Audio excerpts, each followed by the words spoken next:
it's Friday night. Time for crafts and pure delight.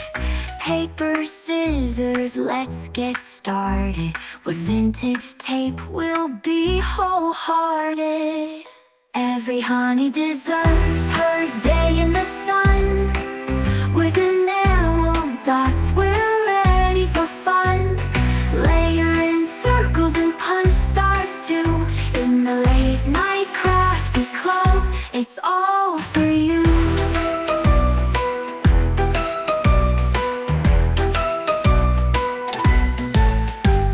Glue sticks ready, let's make a plan.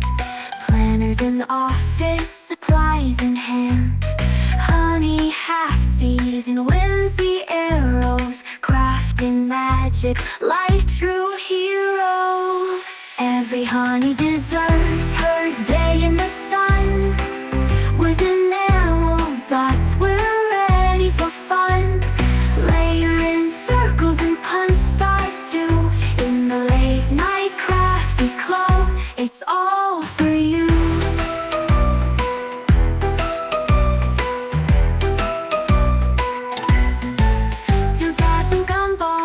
Let's create a scene. Join the club where we live our dreams. So grab your scissors and come along. Together we'll craft and sing our song. Every honey deserves her day in the sun. With enamel dots, we're ready for fun. Layer in circles and punch stars too. In the Late Night Crafty Club, it's all for you. It's all for you. Slip into jammies, grab something to sip. Stickers and golden scissors, let's take a crafty trip. The playbook's open with listers, got a list. In this crafty paradise, our dreams coexist. Every honey deserves her day in the sun. With enamel dots, we're ready for fun. Layer in circles and punch stars too. In the Late Night Crafty Club, it's all for you. It's all for you. Cards and pockets display our creativity. 32-pound paper, so smooth and buttery. Scrapbook cards help your ideas flow. What will you make during the Late Night Crafty show? Cards and pockets display our creativity. 32-pound paper, so smooth and buttery. Scrapbook cards help your ideas flow. What will you make during the Late Night Crafty show? It's all for you.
No, it's just no, nothing.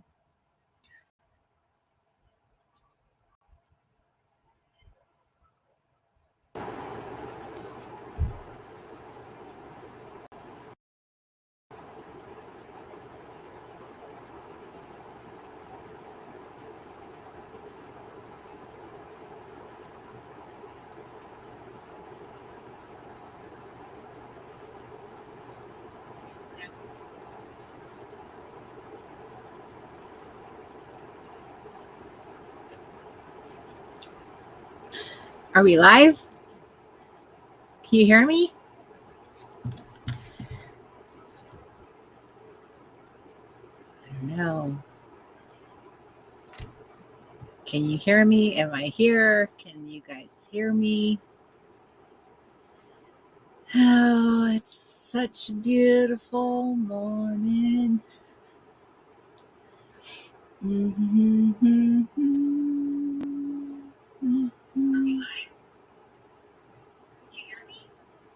Okay. Oh, welcome, welcome. Welcome to the Hot Mess Express, otherwise known as the Late Night Crafty Club, the Reset Girl, everything the speakers touch. If I didn't laugh, I'd cry. You know, I don't know what else to say. I don't know what else to say. Welcome to the back of my RV. It is what it is.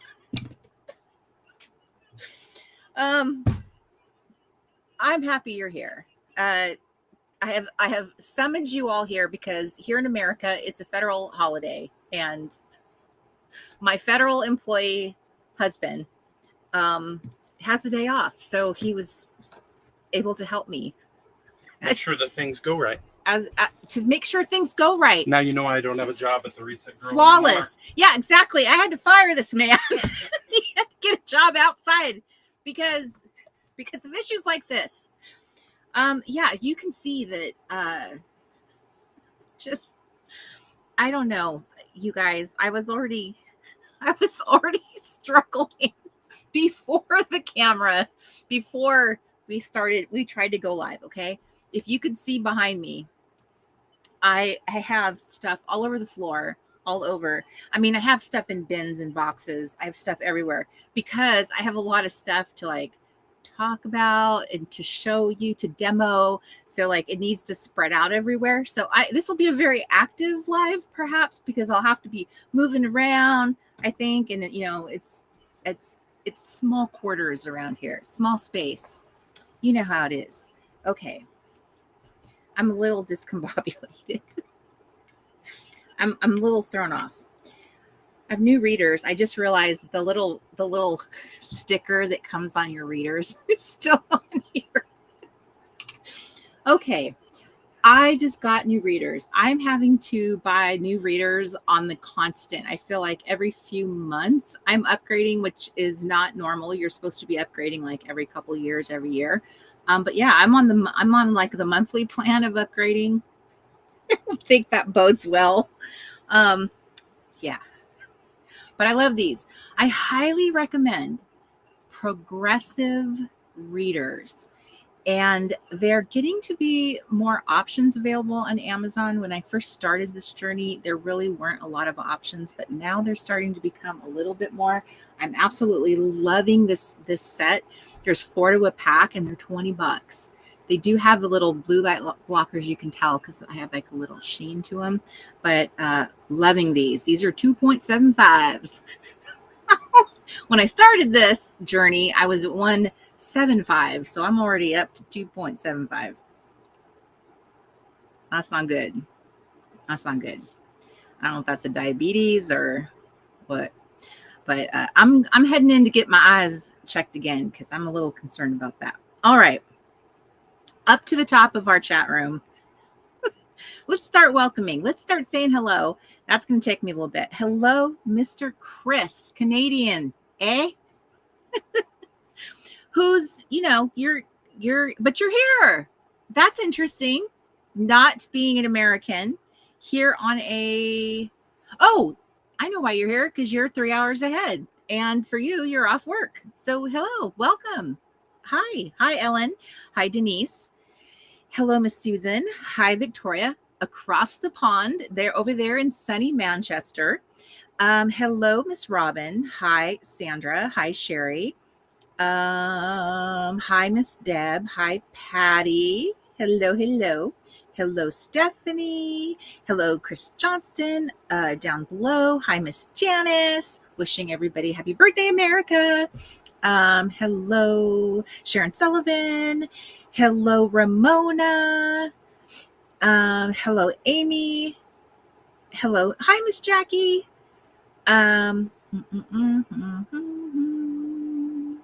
Pearl Ann. Hi, Terry. Hi, Laura. Hi, Miss Deb.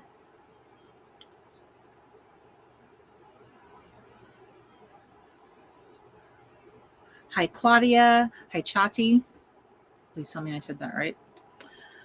And I apologize. Thank you for correcting me. Hi, Kathleen. Keep going. Hi, Miss Mary.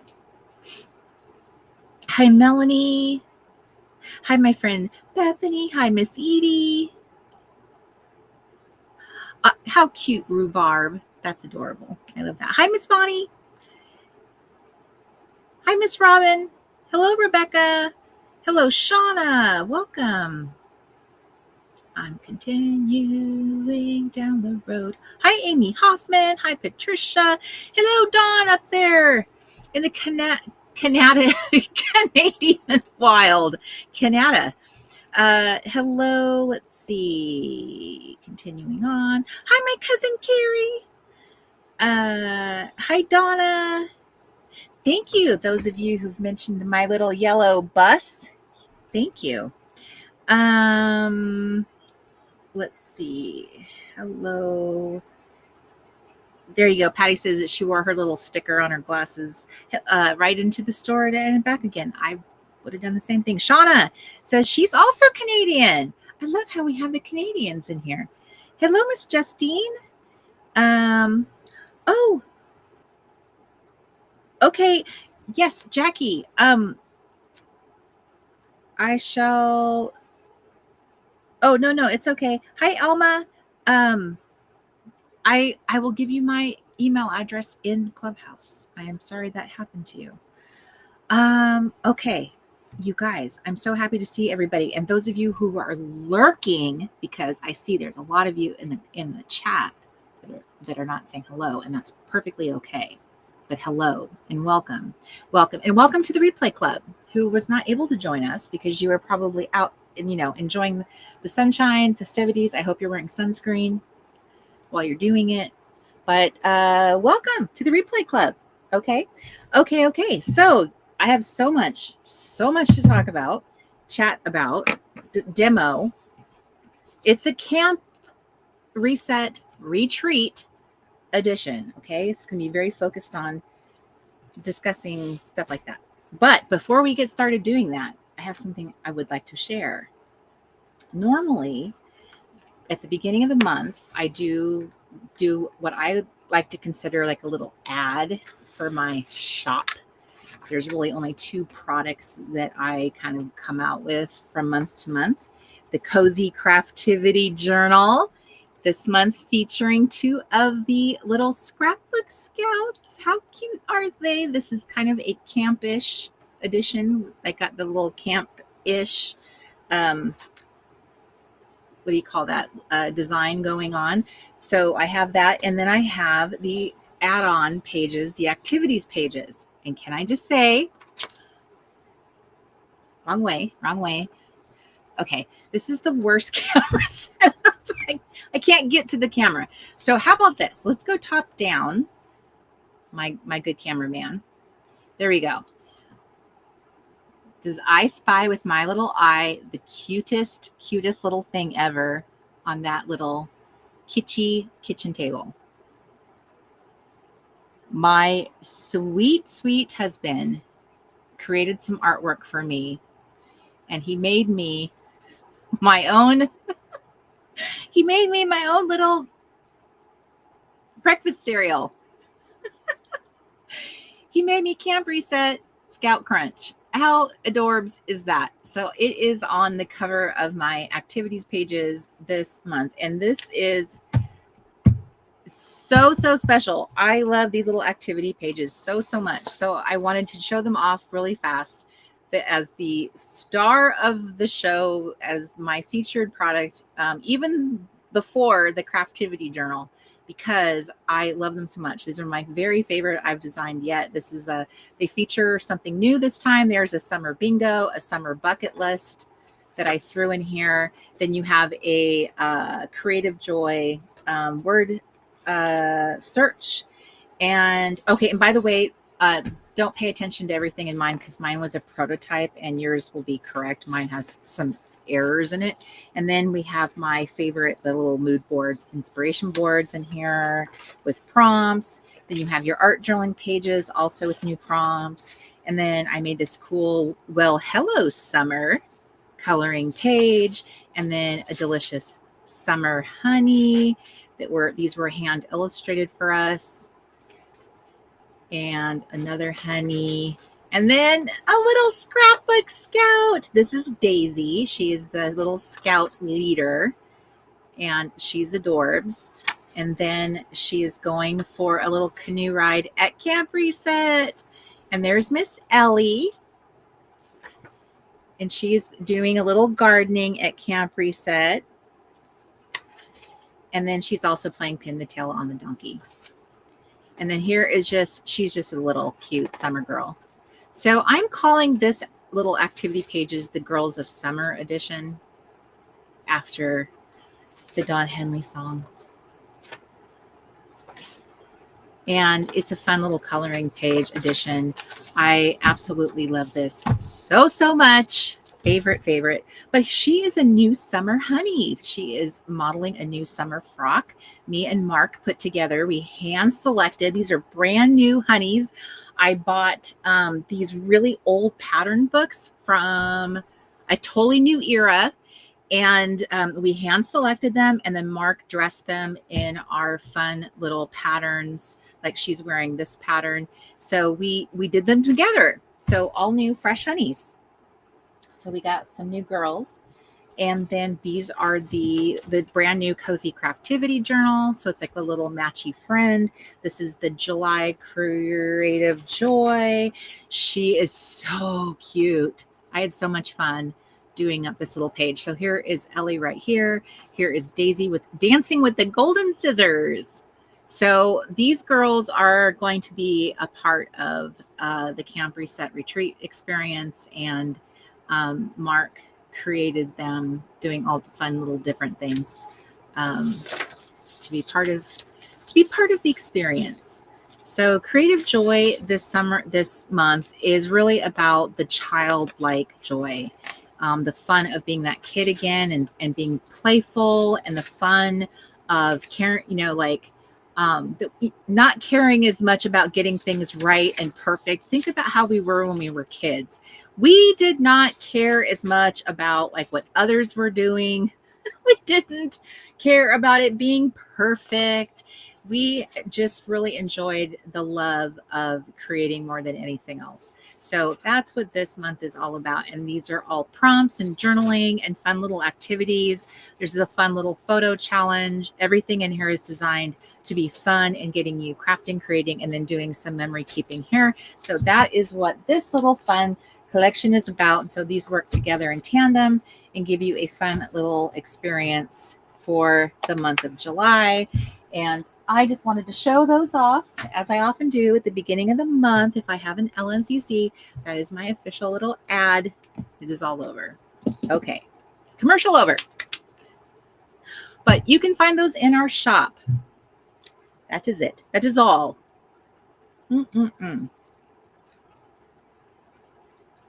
Okay, I have a lot to do today. So I don't know what kind of crafts you brought or activities you brought, but whatever your heart desires to do in our little gathering today, please do. I am going to be doing a lot of prep type stuff. So I'm going to be doing what I would call camp prep and getting ready for making a junk journal later this month for, camp time. So I'm going to be talking about that. I'm going to be showing the kinds of, I'm going to be doing like just general talking about making junk journal, memory keeping books in general, just like very general, because the more I think about it, the type of stuff I like to do is not specific projects. I like doing like general things that you can repeat over and over and over again. So like when I buy materials, I like them to be able to be used over and over throughout many projects. When I was looking through my little bin of, memory books, they're all made with the same materials. They all have the same, general stuff in them. And I pull from the same papers. It's not like me to like be buying a lot of new stuff. But now, having said that, this was the summer I did treat myself and I bought a lot of new things this time. I wanted to really do a big refresh. So I bought stuff from like all over the different niches. So like I bought new books, I bought new magazines. And when I say new magazines, I mean new to me. These are actually vintage magazines. But I wanted to show you to inspire you and like get you thinking outside of the box about what would actually make good crafting materials, things that you may not think about, or sources you may not think about like going to.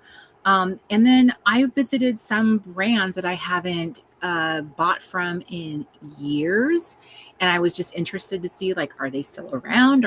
What are they selling now? And then was delightfully surprised to find out that they still had like kits available from like years ago and they were still selling them. I went on Etsy and I was like I was finding, I love looking to see like who's still selling October Afternoon. That's like such an old school brand, but I wanted to see like, is anyone still selling, their stuff? So I was looking for that. I just found, I wanted to find a bunch of like things that I consider to be like summery and fresh, things that I would want to put into like a fresh, juicy little junk journal. So that was kind of what I've been up to. And I wanted to kind of like do a big like, look at all my fun stuff just to give you inspiration. I wanted to snip up some paper, but I also wanted to show you like do a practical walkthrough of like if you were going to get ready for any kind of memory, like preparing your supplies, preparing you for doing any kind of like, I always want to be able to make junk journals or, have a little memory keeping project. These are good supplies and good kind of like thought processes to have in your toolkit. I want to teach you how to fish because I have been using the same like products and the same process for the entire time I've been doing Camp Reset. So like when people say, well, what's the supplies list? It literally does not change. The only things that ever change are if I do like a special little like one-off workshop. But when it comes to making the junk journal project or the scrapbook project or whatever that craft project is, that almost never changes. That stays right the same. So it's really about what are the fundamental choices that we make, and how do those choices sort of steer us? And I think that's kind of like a fun little process, when you think about it. And maybe you have never thought about it. You haven't thought about what do I really need to have in my toolbox so that I'm always prepared to make any of these types of projects. And these are the kind of projects that are really fun to make at any time, even solo, just to do general, like, paper crafting, memory keeping, documenting, whether you decide to go on like a little, whether you have a staycation, whether you go on a little trip, whether you just want to just do like, hey, I want to document a month in my life, whatever that is, this is just a really fun way of documenting your time and having all of those supplies to do that with. So, hello, Miss Kelly. Kelly. I see that you joined us in the room. And hey, Miss Gail, I see your little face too. Okay, so having said all that, and I do have information about camp. So I am the retreat. I'm calling it the Camp Reset Retreat because I am going to change. I am going to be making a pretty fundamental change about how I'm going to launch, like release it, how it's going, the experience of it. I'm going to be changing the date I originally announced because I kind of don't have a choice. I've had to make quite a few changes to what I originally had wanted to do, planned to do, because there's been a lot of different unexpected, unplanned events here at the Speaker House, and different challenges that have come up for me personally as I've been going along and being very challenged by having to do so much of these technical things on my own. So I was not really prepared for how challenging all of it would be. But as of yesterday, I think I finally have come to, I think I've come to the place where like I finally have I have come to the majority of like the solutions to some of my greatest pain points. And I think that like some of the pain points were really preventing me from like continuing on with the marketing aspect. That's why you guys haven't been getting any more emails. And I was kind of like, I don't want to say anything else until I know how I can keep, moving forward with this. And like, what am I going to have to do? And if I have to move dates, I don't want to have to keep re-announcing new dates over and over again. So like, what am I going to do? So I think I'm going to get started on my stuff. I will take a little break at some point, and then we'll talk a little bit more about Camp Reset Retreat. That's its new name, its new official name. And let's talk about the main project that we're going to be doing in it. It's called the Scrapbook Scout, and that is going to be the, technically the little junk journal. And I tend to call it a junk journal. I think everyone sort of has their own idea of what a junk journal is. If you look up junk journal on Pinterest, as I have, I would say what I would make as a junk journal probably wouldn't look like what tends to be a typical junk journal. At least from what I can tell if I did a general search. And I think that there's a lot of different ways you can do that. But I would also say you could also call it, like some people might say, well, it's a little scrapbook, it's a little memory keeping album.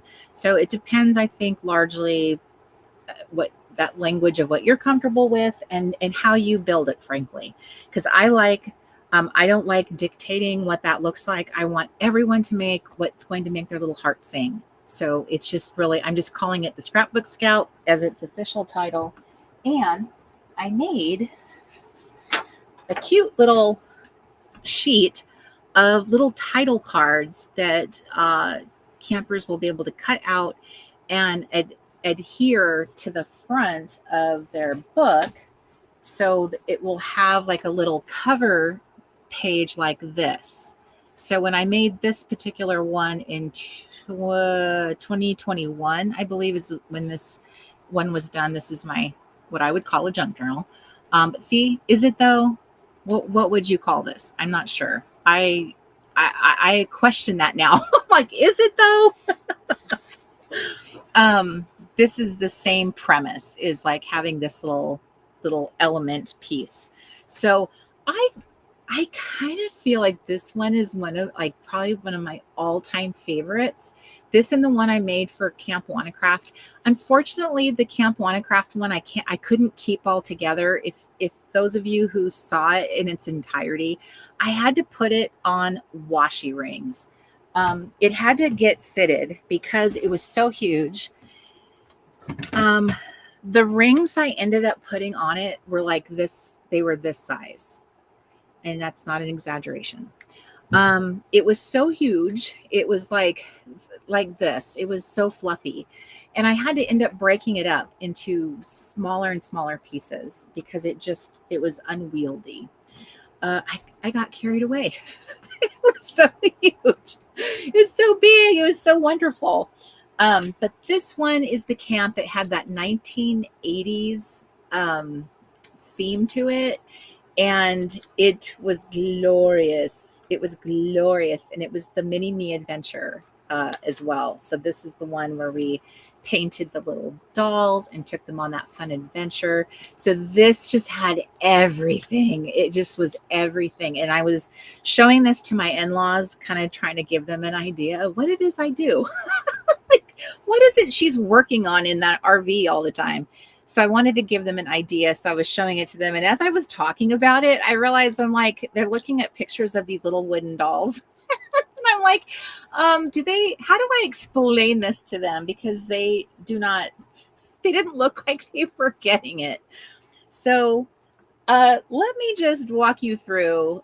This is an example of what your scrapbook scout might look like. Okay, so this is what I completed by attending my camp reset experience in 2021. So, and it was the number 5 camp, which is why it got this little number 5 on here. And I bought this from an Etsy seller. I wanted to have some like fun bling on here. These are binder rings, like the loose kind that you can buy at the office supply store. And this is I think this is a 5.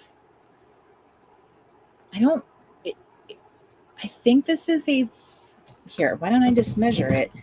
I really love this size. I actually think this size is wonderful. It is a 5.5 by 6. So this is actually quite a lovely size. I think that what part of the decision making to me is when you approach this project, because I'm letting you do whatever you want, is deciding how do I want to bind it and how do I want the size of my book.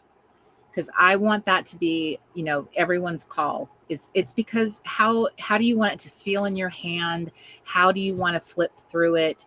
There's so many things you want to think through. Is like, how am I going to store it? How am I going to enjoy it? Do I want to put pocket pages in it?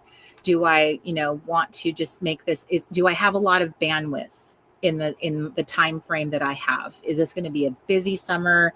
Is this something that I really want to get through and like have a complete book? And do I have the energy for that? So like, this is something you have to think about, and which is why I'm talking about this. Camp is going to be at the end of the month. So I'm introducing this right now so that you can start thinking about what bandwidth do you have and what do you want to do.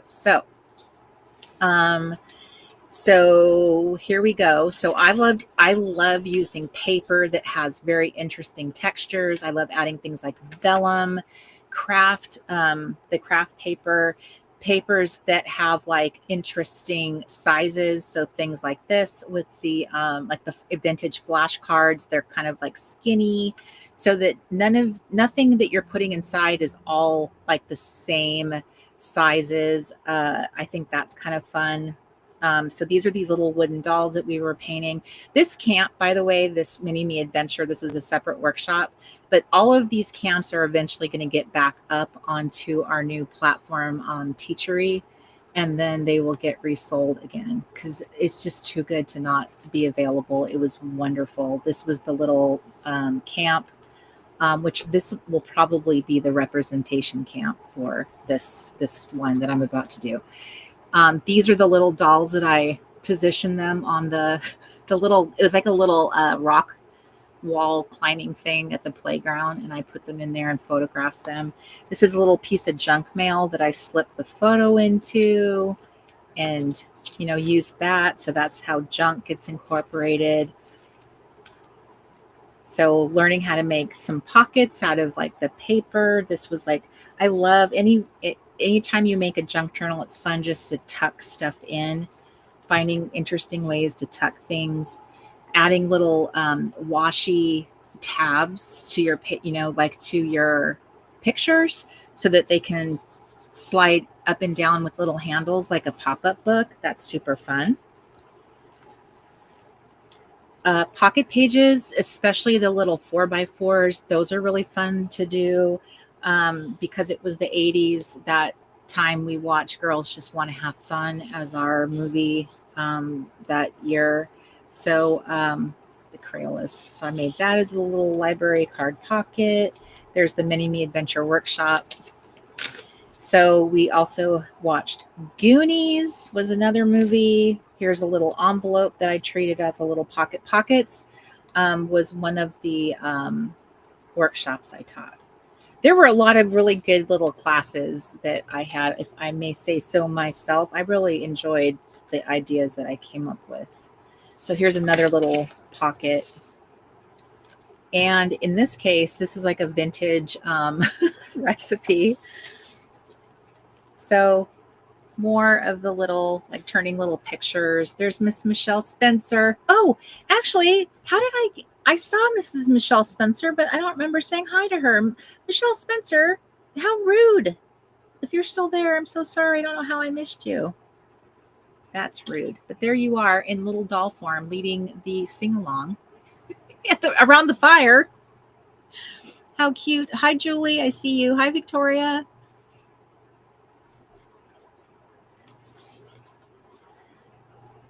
And so anyway, this was one of my favorites, this little dance party that I did with the boombox. And I love this. This is the opening line of the song Push It by Salt and Peppa, which came out when I was in high school. So I added that because that's what they were dancing to at their dance party. So this is the Fisher Price, the little A-line cabin, and that's what they were doing, was having a little dance party. I had so much fun, so much fun doing all of these little photo prompts, photo shots. Michelle, I'm so sorry. I missed you earlier, and I think I skipped you. How rude. Here's one of my little grids that I love doing. So here was me painting the little mini me's in the workshop. So this is just an example of like how one of my camps full of classes teaching all of these fun little pockets and incorporating a lot of 80s kind of ideas and flavors into things. And how I worked really hard on this scrapbook. Hello, can anyone name that movie? Into wanting to complete it, like have a complete little book. And that's what I worked really, really hard on. I made this little girl, and then Cori redrew her digitally for me so that we would have digital artwork. And here they all are on the bus. So here was some bubble paper that I used. So like bubble paper, that wrap that can be used as something in your book. So start gathering the trash, your packaging from your stuff. Hello. Can anyone remember these gentlemen? How many of you guys had pictures of them on your walls? And then this one has a multiple pocket. I love this. I don't even remember how I did that. Got some Play-Doh. So good times, fun times. Here's another interesting little pocket I made. Almost ripped that one. Here's these little girls playing Everdell. So anyway, so this is just an idea of like, this is one of the projects I am really, really proud of. Like when I look at this now, this just makes me feel so good looking at it. Here's one of the little ninja girls I made. She's sitting there hiding. Right, Bonnie, thank you. I love it too. This is so fun. I haven't looked in this in a really long time. I feel like I pull these out for this reason right here, is like to show you girls for inspiration for camp. And I'm so glad I do, because it's right here. It's right here. It's inspiring me. It's really good for us to pull our work out to remind us of like, hey, I am actually capable of some really cool things, because I would have forgotten of some of the things I've done. This is them gathering in front of a cave and talking her into going in. And she's like, no, I don't want to. And then we have Mr. Freeze. Here's a Schoolhouse Rock. It matches my shirt I have on today. I remember this one specifically. doing this one. I was so happy with how this turned out. This is October afternoon paper in the background. It's called Saturday Morning is the name of it. And I made it look, I don't know. I remember thinking that it kind of reminded me of, I don't know if I can explain what that reminded me of. Anyway, we'll just leave it there. I just thought this was super fun. There's like it's a piece of plastic over it, and there's like confetti. Very exciting stuff. This is probably my favorite picture I took. I styled the little peg doll like she's in a bubble bath, having her spa day.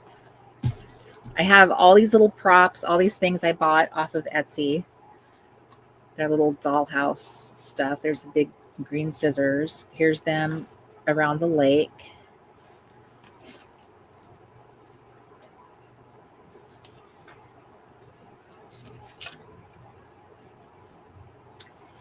There's Miss Michelle again around the fire. And so this is just, so going through and looking at many different things, it's just, I see a lot of blend of different types of paper, going through your own papers, packaging. As you're going about your daily life now today, I would be saving packaging from when you go to the store, when you go on your errands, saving envelopes, junk mail, magazines, anything and everything can be cut up and used. Anything can be turned into a little story. You know what I'm saying? Your ephemera that you use can be used to enhance the story that you're telling when you start working in your book and telling a little story about your adventure at camp. I provided a little sheet of these little cassette tapes, so then you could write your own, labels on them. That picture turned out so cool. While you were out, here's little girls I added to this little bag.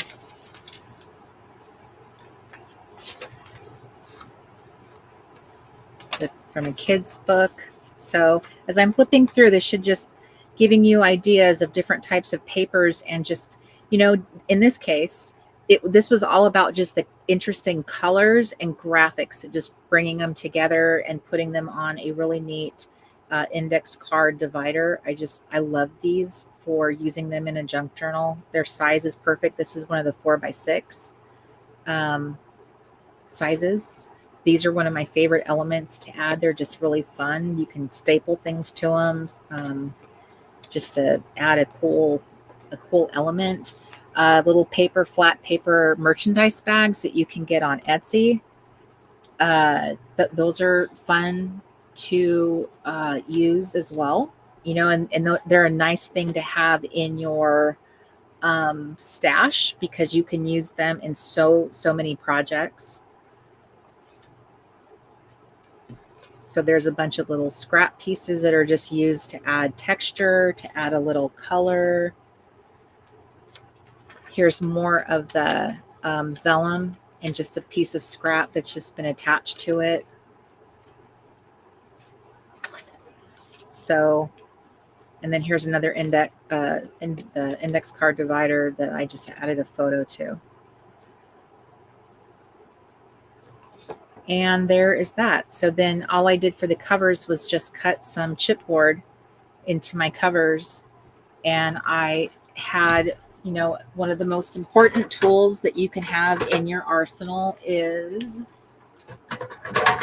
one of these is a heavy duty single hole punch. This will be able to punch through chipboard, through balsa wood, through that fake grass, gold glitter paper, plastic.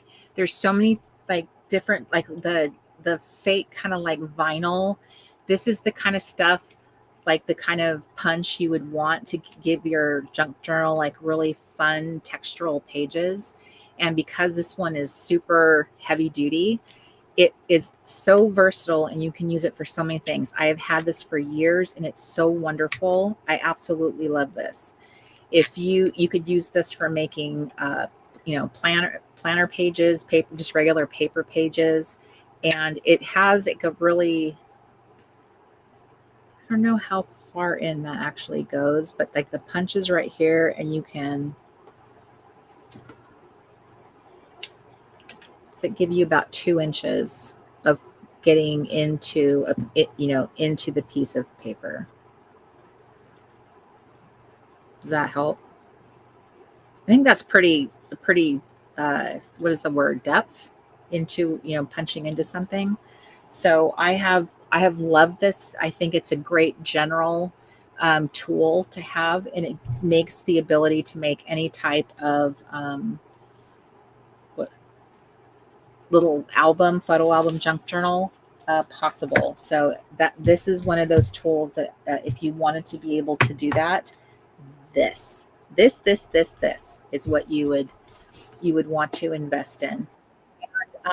Right now, just a reminder, and I'll mention it again, is Prime Day on Amazon is happening.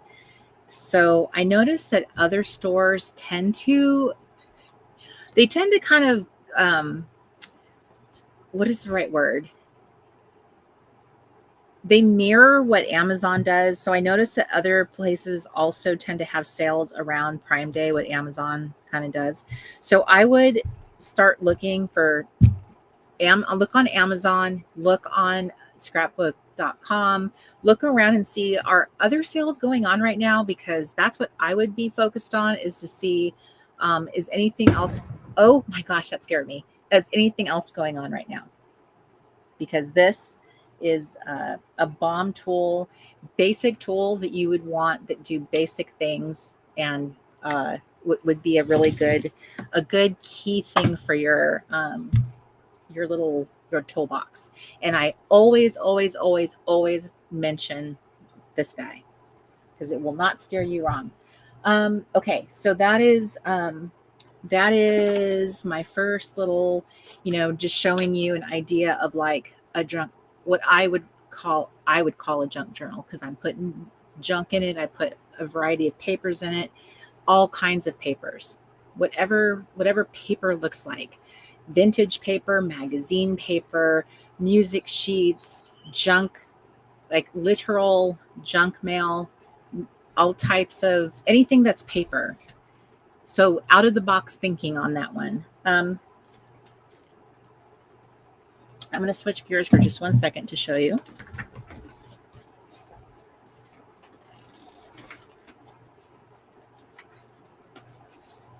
So here's a fun thing. Okay, so I have shown I got these like vintage Women's Day magazines. I got these for I think it was like $17 or $20 on, I want to say eBay or Etsy is a really good place to look for vintage magazines. And they can be full of like advertising and in cool text and lots of imagery like this. There's nothing should be sacred in here. You could use eyeballs. You can use like weird pieces of, text, a cute picture like that.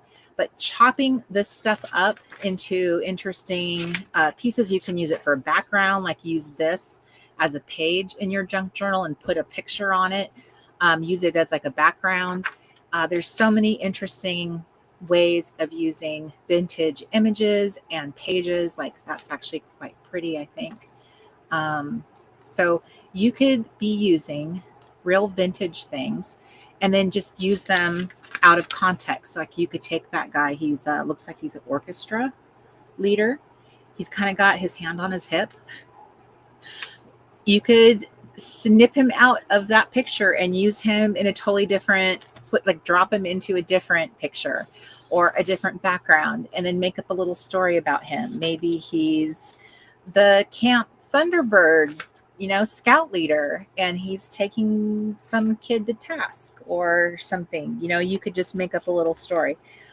So here's a bunch of food. Isn't it interesting how food photography was so different back then? Like when we look at it now, and even up through even through the early 2000s, food photography just was not attractive. I don't know, like our food photography now is just so different. It's so amazing. It's so attractive to the eye. But I don't know, when people looked at this, they thought this was attractive to the eye. And we look at it now and it's like, huh, this is not. But if you have good if you have like good antique stores or vintage stores, that might be a solution. I will say this: when I went for my birthday weekend, we went to nothing but thrift stores and vintage stores, and I always look for ephemera. That's the number one thing I look for when I go. And I was very disappointed at the ephemera, like magazines and stuff. I was really disappointed. First of all, it was all crazy expensive. And I don't know if it's because when you go to antique stores, their overhead forces them to charge more. Maybe that's what it is. But the offerings that they had, and then the amount of money they wanted, I was just, yikes. So I was very disappointed. And I was going to like an antique mall. So it was like lots and lots and lots of little shops to choose from. And so that was disappointing. So I ended up getting all my stuff on eBay, which is sometimes a better deal, because sometimes like I found sellers, like I'm going to show you this seller. If you bought 5 magazines, you got free shipping. And sometimes with magazines, shipping is very expensive. So if you end up getting 5 magazines, they're like, hey, we'll cover the shipping, which I think is a great deal, because I'd rather have a magazine than pay for shipping. All right, let me show you this deal. Country Living magazine. So as some of you know, I have a thing about the summer issue of Country Living. I often will buy that for camp. It is my thing. And I went on eBay, and I went back and I found a seller who was like a super seller of magazines, and they had Country Living summer editions going back for like years. So I found like 2024. I didn't have that. I didn't have this one from 2022. I didn't have the one from 2021. These are all actually shared. So they've been combining them for a while. This is 2023. This is a fall one. And then this is the brand new one that just came on the what do you call it? It just came out on the newsstands. So this is the 2025. I stopped buying them at some point. I think 2020 was the last one I purchased. So I have like a few of them leading up to it. And I love them. I love their summer editions. They're so fun to cut up. I like to pretend that some of the pictures in here, like this one, I'll cut this out and put it in my pocket page, and I'll say, oh, this is Miss Grunecker's cottage. Like I'll just treat these photos like these are pictures from camp. I'll say that, because they'll often look like they'll either have a camp theme. I'll say, hey, this is what we serve. We had little, what is this? Clams.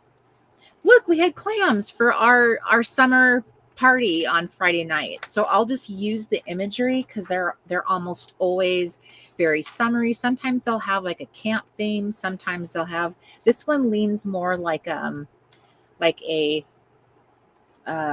this is very lake, seaside kind of oriented, which is fun. Look, like, isn't this perfect for putting into like a little pocket?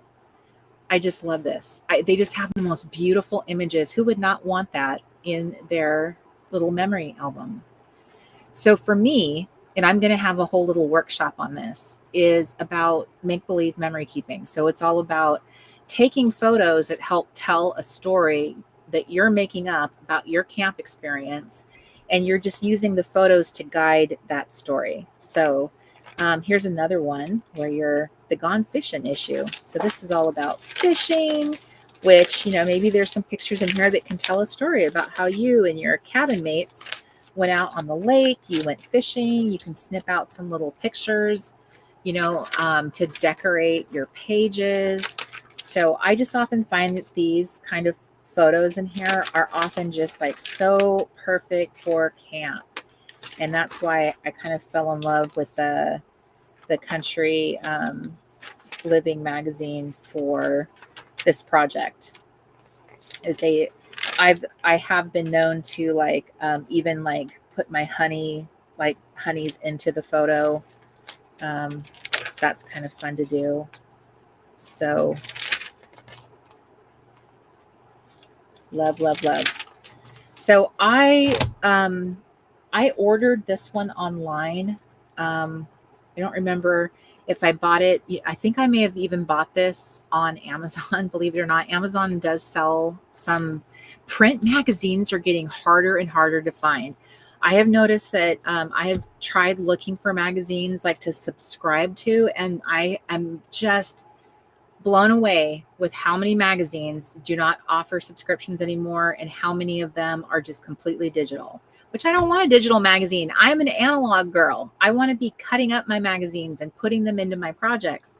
So yeah, magazines have been, clearly with the digital age that we're in now, they clearly have been failing for a long time. So unbeknownst to me, they've been shuttering up and just turning into digital stuff. So, but if you go on eBay and want to buy back issues and stuff by old used magazines, there's plenty of sellers selling used magazines. So there's some really fun ones. But I got a fall one too, because I thought that would be fun to do a little, if I ever want to do like a little fall junk journal. So here's some interesting ideas if you wanted to incorporate like imagery into your junk journal that you could do. You can also go shop on Pinterest for things, but sometimes I like the look and feel of like real paper and not just like printed printed on a print, like a printed off of a printer. Sometimes it's nice to have like a real magazine or real paper. You know how it is. So I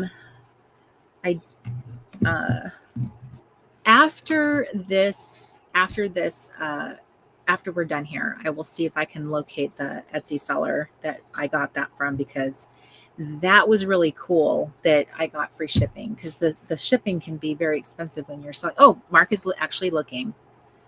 That's very cool. Okay. Let me get to my little list of things that I wanted to talk to, because I wanted to make sure that this crafty club was actually going to be really helpful to you. And I wanted to talk about things that really mattered. So let's talk about, doing junk journals and memory keeping. So like when you're coming to a project like that, in general, the first kind of question for me, and I think the one that really is the one that causes the most consternation, is like, what is the binding going to be? That really is the number one question. I don't know how you guys feel. I think it's also, when you think about planners, it probably is that same way too, because first of all, there's so many options. And when you're an analog person, you're a person who it's all about touch, and how does it feel? And how am I going to carry it? How's it going to be? Like, there's just different aspects of like, how are you going to interact with that thing? So the binding has a lot to do with how that product is going to like lay open. How are the pages going to turn? How is it going to interact with other materials inside of it? Are there going to be accessories that you can purchase and add to it? Like, these are questions that really kind of like create this like choose your own adventure. Like every decision you make affects the outcome. So once you make a decision on, let's say, you're like, I really want to go with like a hardbound book. Once you make a decision, let's say that's what you want to do, is like, I want a hardbound book. I just really love the idea of having hard covers. I love the idea of something that lays flat. I have these nice flat smooth pages, and I'm just going to fill it up and like just turn the pages like a book. I just love that idea. Well, that comes with pros and cons. So like all the things that you love about it, you just named, there's going to be challenges with that decision. And so those are just things that you're going to have to make peace with. And when you see people, you know, that share their photos and they're going to have like pocket pages and like thick nubby things and like, you know, sticking in a lot of like ephemera, there's going to be a lot of things that are going to be more challenging to use when you use kind of like a book format. And that's not to say you can't still use it. It's just going to be different. One thing I do want to say is you can absolutely use a hardbound book. What I tend to do when I go into a project like that, and I want to show this to you, because I actually have never recommended or talked about a hardbound book for a junk journal, but I wanted to show this to you in case any of you are interested in pursuing this. I'm going to show this to you first. So this is a type of book that I have done in a workshop that I've done live. I did it at the Rainbow House, actually. I did it with Shauna of Illustrated Faith. We did a joint workshop together. So it's more like an altered book. So I had this little secretary's handbook. So this type of junk journal is one in which how I do it is you tear pages out. So like every, you know, 5th or 6th page, I will tear a few pages out and then I'll move on and skip 5 pages and then tear 3 out, you know, skip whatever pages and tear some out. So that way you are thinning your book out and making room for the ability to add some. And then I will I did not fill this book very full, so there's plenty of space to actually do stuff. But you can add paint, you could add, you know, ephemera. You can start decorating the book much like you would the pages of the other. You're just using the book pages. They're going to be very, they're all standard, similar. I personally find, this is my only thing, is I do tend to like not adding stiff scrapbook paper to the pages. That makes them harder to like bend. So what I tend to do is just like being more subtle, adding small little groups of ephemera. I'll clip little softer bendable pliable pieces to them. So like here's an example of a page where I put a lot of scrapbook paper and it's not bendy, it's very stiff. And that way I made sure to make this part very soft. So I didn't take it all the way in. I just put it like right here to the edge so that the interior of the page still had bend to it. So that is an option if you want to do that. And I made sure to leave what I call a journaling spot, so there was still room to write something. So that is this is an option if you wanted to try using a book as your way of doing a junk journal. So I did want to share this because I never have done that in this for this purpose. So, and books are easy to come by and they're a lot of fun. I love buying them with a theme. And that way, you know, you could buy a camping book, like a manual, or a book on crafting stuff for camp. You can put like lettering, like little alpha stickers. And so every background is just, you could just craft right on top of the page. You could, you know, put paint down on top of it, add a picture or a letter. So here's my little 2017 vision board. So in this case, this was a regular piece of paper and I smashed it in with, I tipped it in, smashed it in with some washi. So I just added a sheet. So that was another way of adding something in. I suppose you could do that with like a little pocket page too, is just washi it in. So tearing pages out, which is what I did right here. You can see the page, see how it's all So this is what I would have done, is tear them out. Now, these pages, I will warn you, they're kind of hard to get nice clean pages, because these older books, the pulp that they're made from are different, and they get old, and they're really stiff, and they kind of like almost crumble. So they don't come out cleanly, and they're a little bit messy. So but worth it if you want to try that. So here's where I can fill more stiff pages here, where I have like that scrapbook paper. So anyway, this was one of my projects that I had, and this could be something that you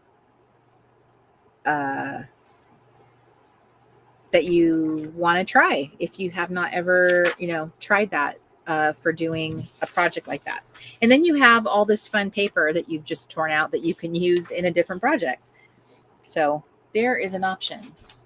So that would be like a hard bound option, which I, again, never offered that as a solution. But in general, that's not I don't tend to go in that direction.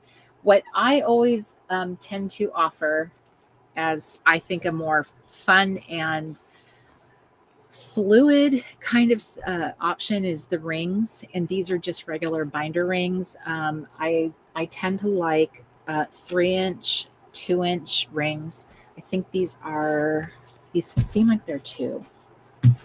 But let's be sure. And are these even closed?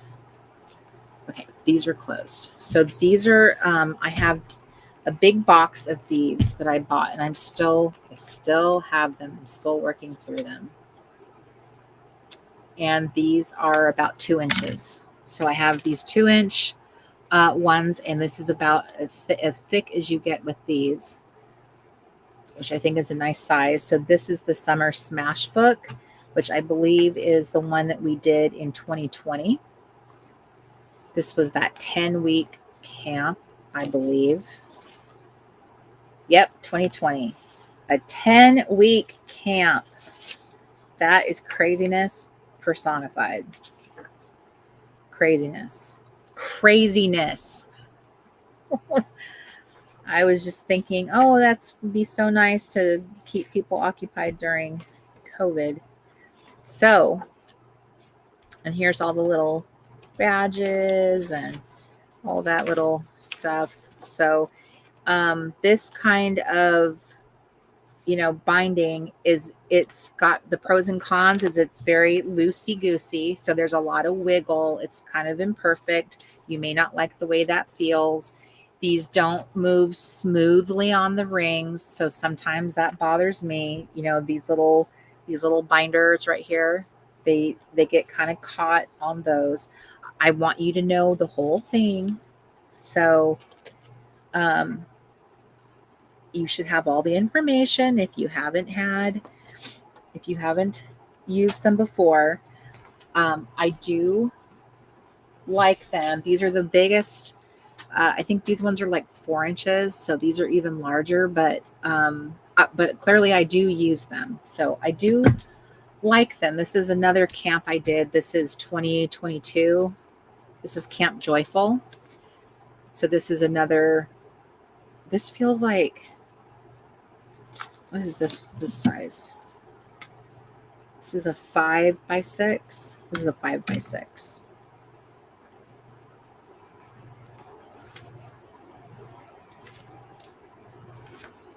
So these ones are really small. This was like a compact kind of camp. But when I have done these, I like I said, they're not for everyone. So if you feel like this is too loosey-goosey and it just doesn't feel good, I totally understand, that they're not for everybody. So that it can feel like there's a little bit too much movement.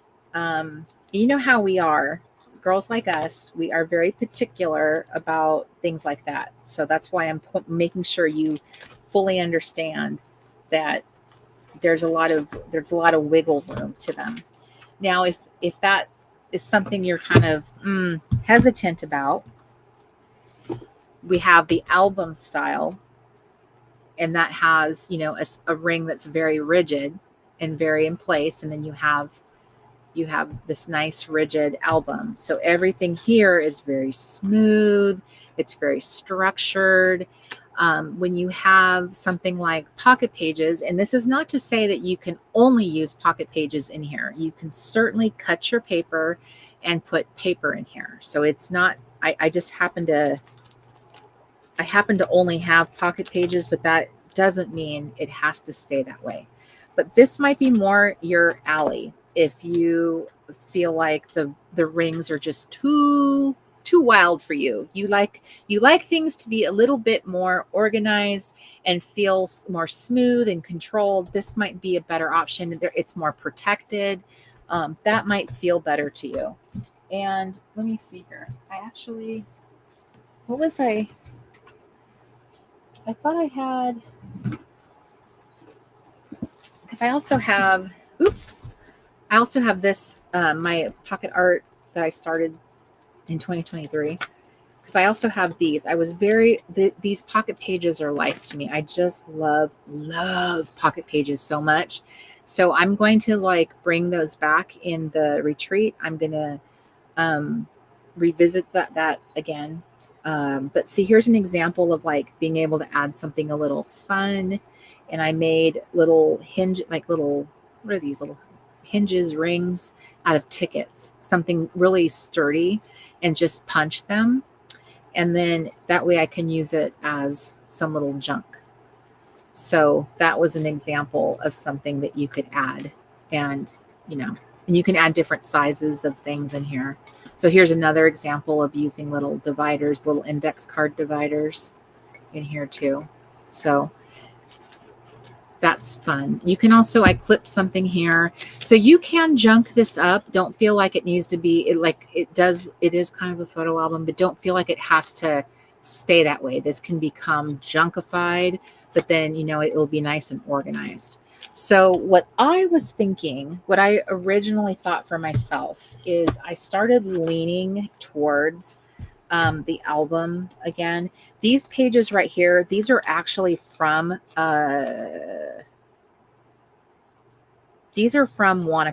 These are actually from the big giant washi ringed junk journal.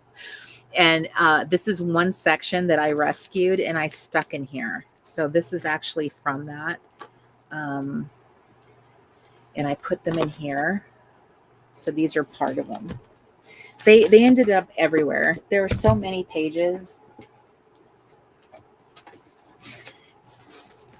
See, here's another section of Camp Wannacraft. Like these aren't even on anything, but these are some of the things that I taught. So I had to take the washi rings out, and then I needed to borrow the rings that these were on. So these are now ringless. I need to find something to put them on so that these stay safe. So this was July 2019. So see, look, camp was in the end of July too. I've had camp as late as like going into September. I've noticed. There's Milo, the camp dog. So this is when I got pocket fever, and there's country living. This is the first year that I started using it, and I was so obsessed with it. So this is when I started that whole idea of like using the photos to kind of tell my camp story. See, here's a picture from the magazine, and I put a little note, enjoyed evening with a special movie night. So I started cutting them up and like, ooh, is that so pretty? And like just treating it like it was my photo. Same thing here. Favorite place setting for dinner. So who's to say, right? No one's going to know. So I just love this. I need to get them into like a proper binder or something, because this is when I got my hair done the first time, and I got the light color. Ooh, I was so happy with it. 2019. So I had no idea that I actually had diabetes when I was drinking that. I didn't get diagnosed till like a little bit months later, and I probably shouldn't have been drinking that at all. There's the dragon. Look at this sheet mask. Isn't that crazy? And I saved the packaging for it, and the sheet mask itself is tucked in it, so I turned it into like a pocket. That's funny. And then I made a joke on the back of it. Miss Gernecker handed these out before the pajama party. I think that was smart. And it's an always like they're poised underwear. Come on, girls. That's funny. I have a funny sense of humor in my little journaling. So this is when I started using the whole Country Living magazine. So this is how it originated. And then this is how I started doing the memory keeping, like the storytelling, and moving into the You Are Here collection. And I just, we started doing the Junk Journal Jamboree and kept it up after camp ended. I had that like add-on like workshop that you could take or stay with me because it was so fun. So like we released You Are Here, and that became this fun road trip collection. And so I started telling that story with all these fun pictures of our road trip that we were all taking, a girls' road trip. And then that got us closer and closer to our destination. Here's all of our fun little, look, we went roller skating and we had ice cream. We went to motels and we went swimming at pools. We rode bikes.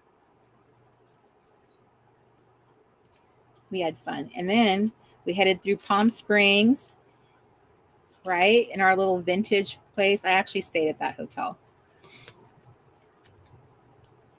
We were going along. Look at that cute little bottle of soap bubbles. Isn't that funny? We explored until our feet were aching. That's the little journaling I put on that photo. And look, we got to Palm Springs. And then this became our next collection, which I can't remember the name of it. Was it Escape to Paradise? Was that the name of it? And then that was the final collection, was Escape. I think it was Escape to Paradise, or was it just Paradise? I can't remember. So that was 2 collections after camp ended. I continued on with that story and telling everything with pictures. And it was so fun.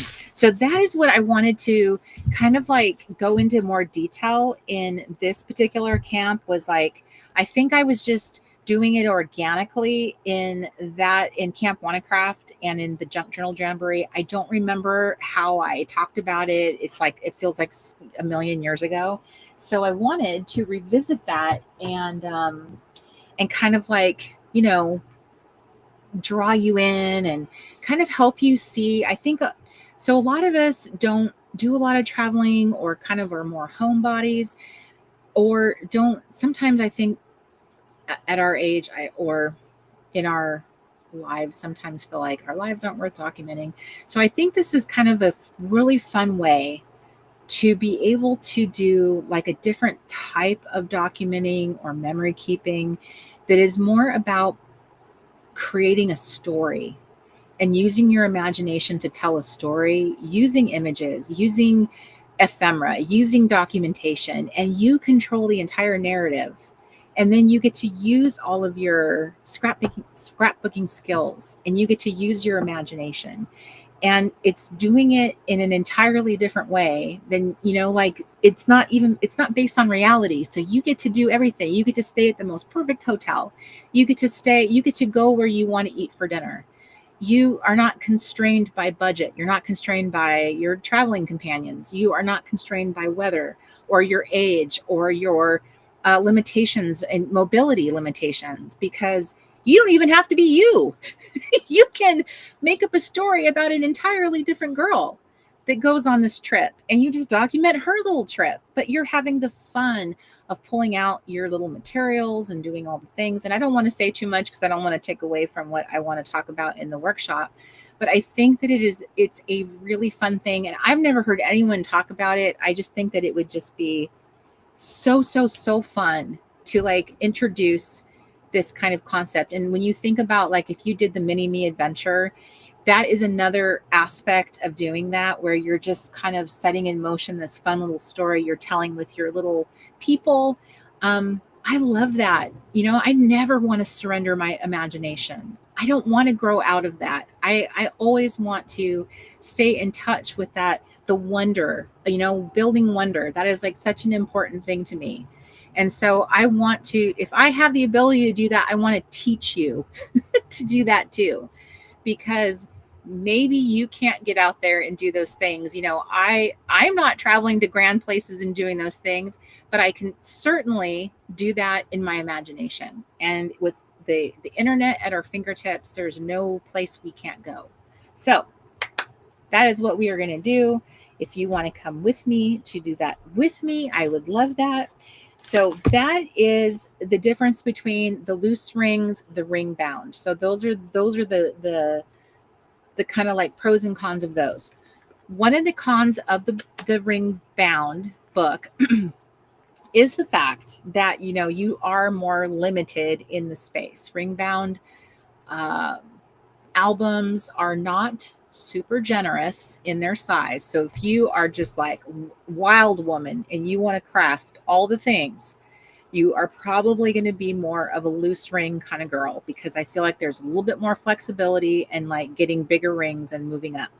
But if you're like, you you don't foresee that happening, you just are like, content to get something, more modest made. You're not really in a place where you can do a whole lot, but this is more your style. You like something that's more, what's the right word? Organized, more form-fitting. You know what I mean? More form-fitting. This is more like a business suit, I think.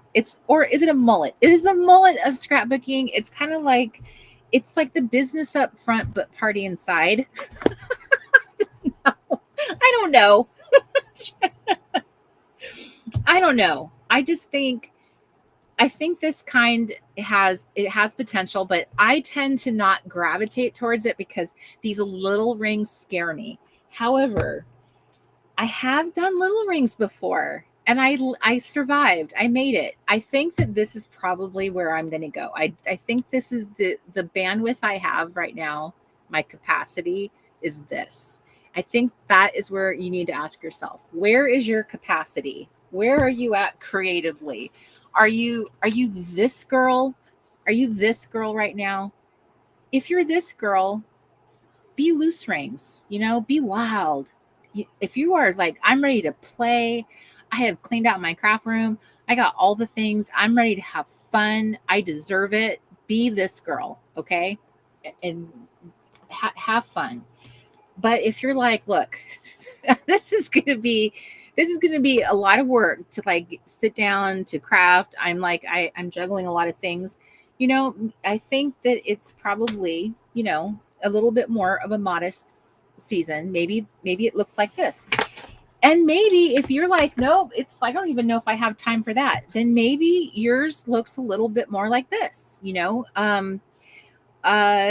you just need to get like a traveler's notebook type insert and kind of do some crafting on these pages, because that can work too. One year I did the handbook in these, the year I did this camp, this was the handbook pages that everybody got, was these. So this is how you had all your information for camp. It came in this form. This year, if I wanted to give you a sneak peek, this year everybody's handbook is gonna look like this.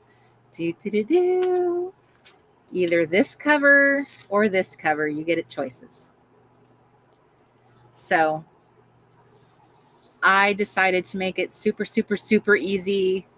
No crazy printing issues or anything, cutting, pasting, it's just print it out, get a clipboard and clip it in. So I don't want to show you all the pages, but this is what it's going to be, just like that. So you can choose which one you like. This is my favorite. This is Kelly's favorite. So I made one for her and I made one for me. Miss Kelly Anderson is she is my savior. She is doing a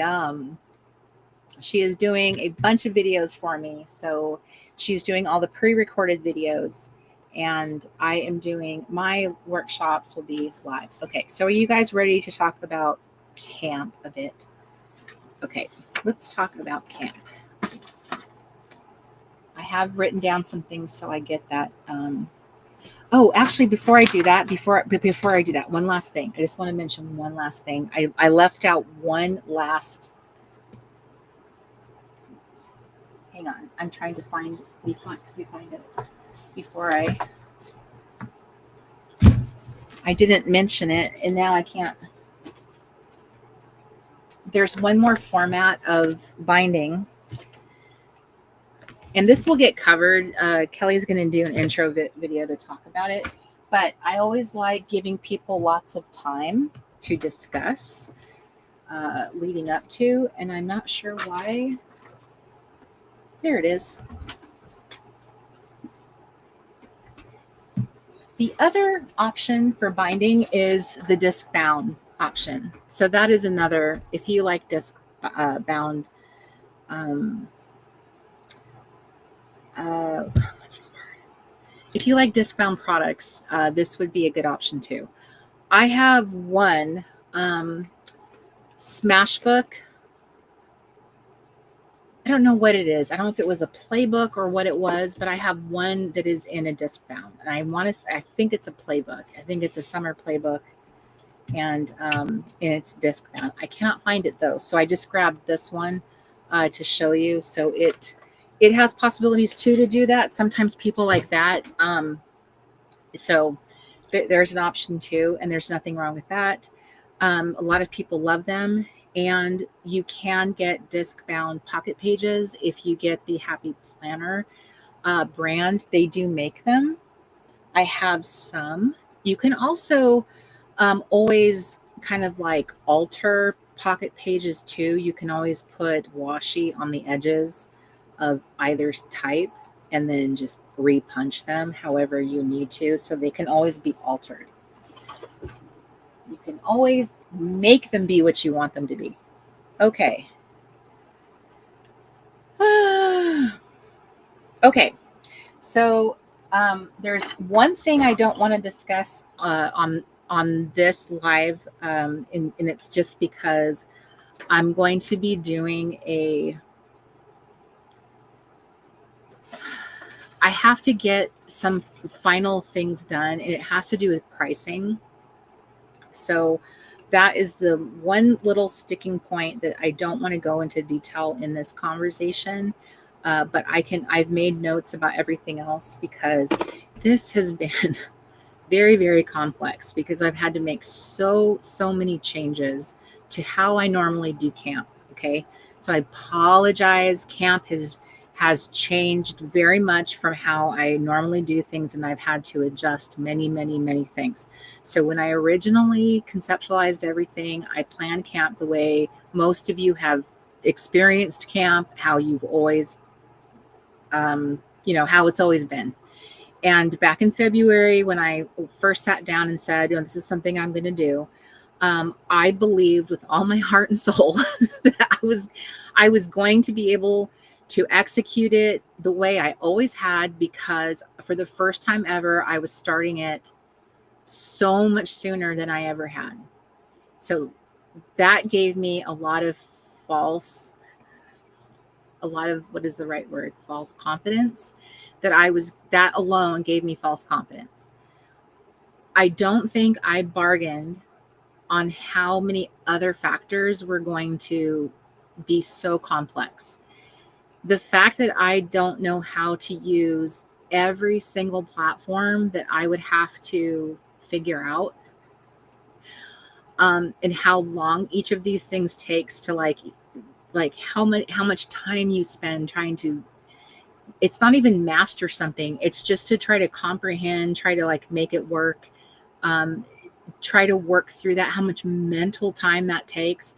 And then you have to try to achieve some level of creativity. You have to like lock your creativity in there and then figure out like how do I do this aspect now once I can figure out how to make it work.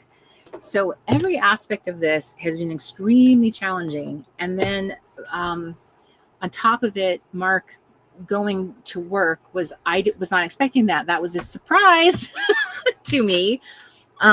So that means that for the first time ever since I've ever done camp, I'm having to do everything on my own now, which is why I'm so grateful to Kelly Anderson for doing pre-recorded videos for me, because I cannot do pre-recorded videos for the first time.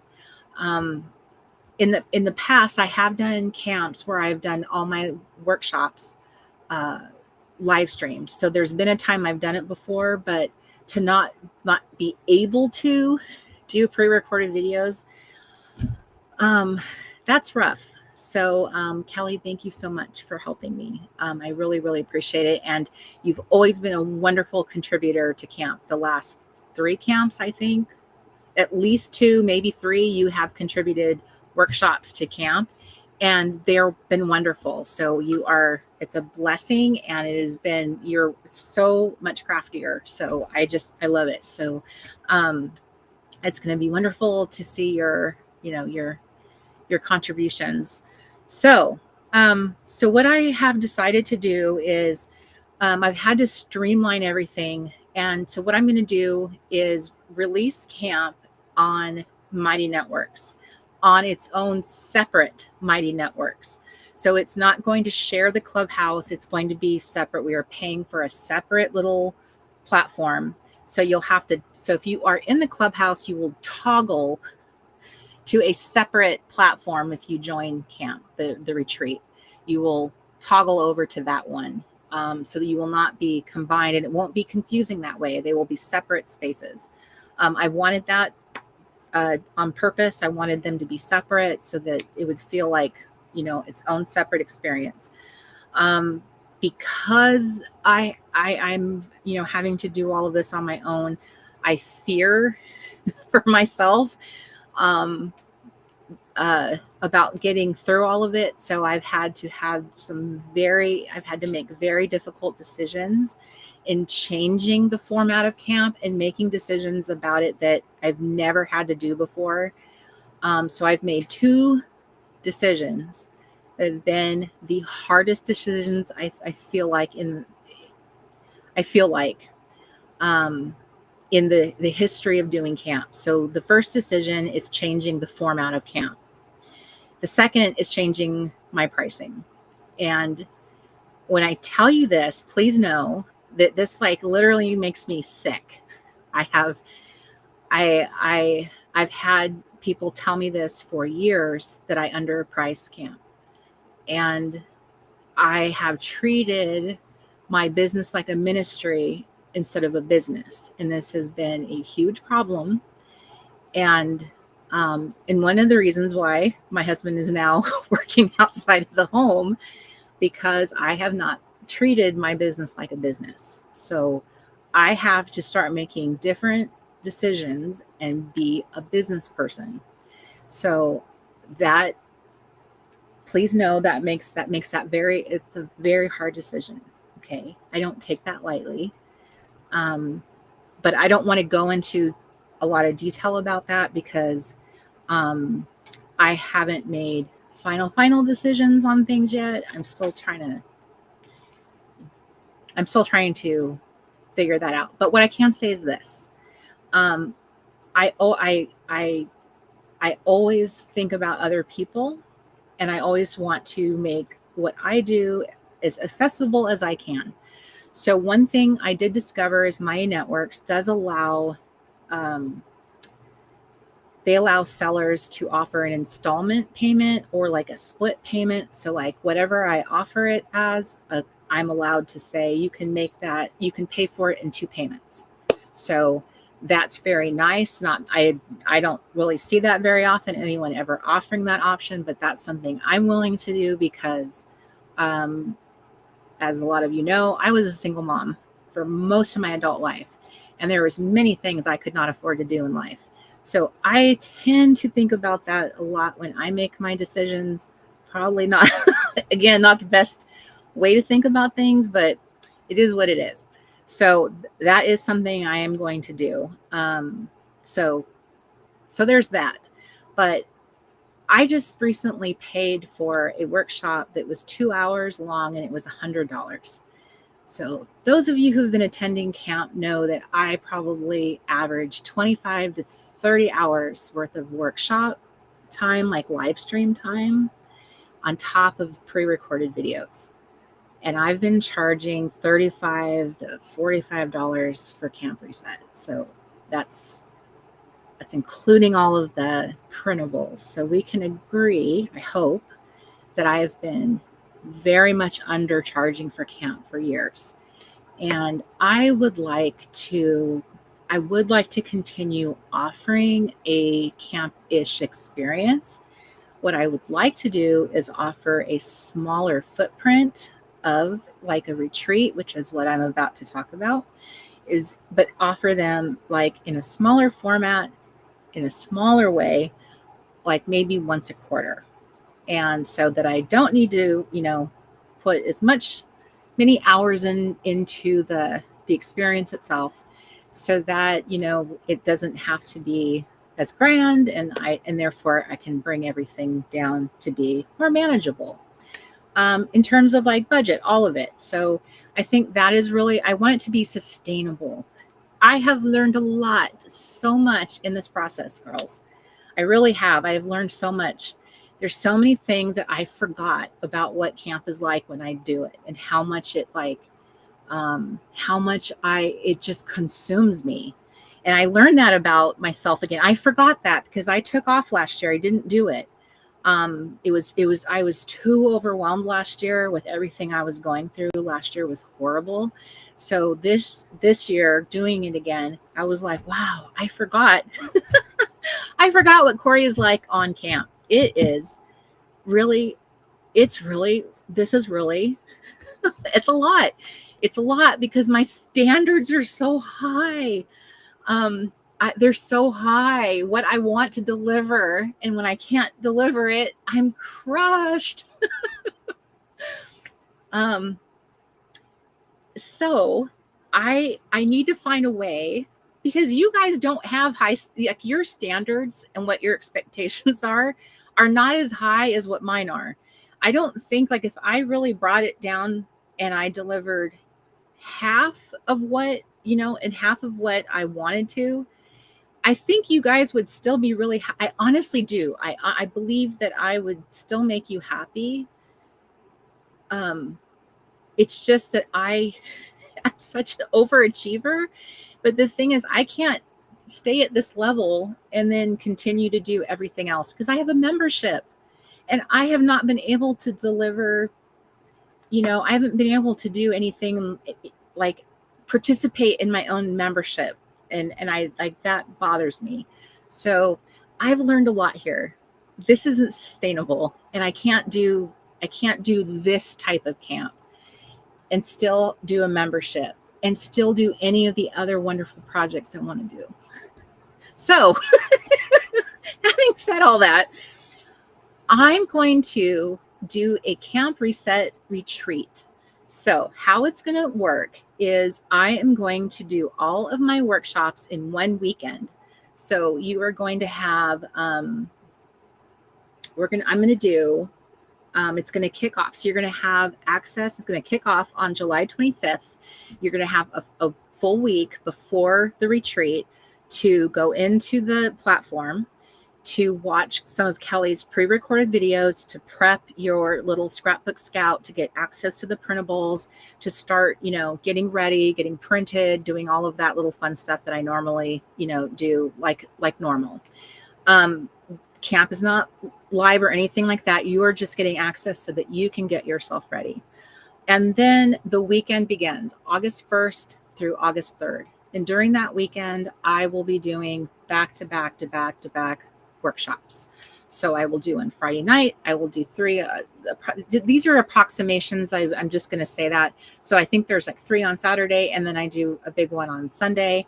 And everything is recorded. You can watch all of this as replays, and then that is it.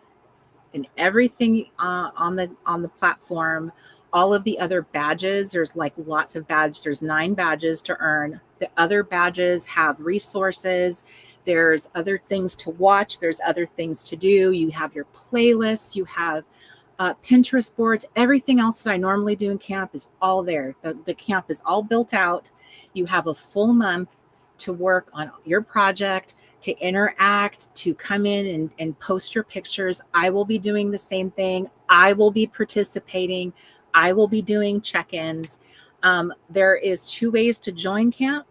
There's the normal joining camp, and then there is going to be a VIP tier, like a high-end tier, and I will do 2 extra live streams, private live streams with that group. So, and that group will get the extra printables that will be sold in the store. They will get that as part of their package. They will also get like some bonus digital goodie bags too. So that is how I'm going to execute on this particular camp. And that way I can not only participate in my own camp, but because I am very excited about doing some self-care.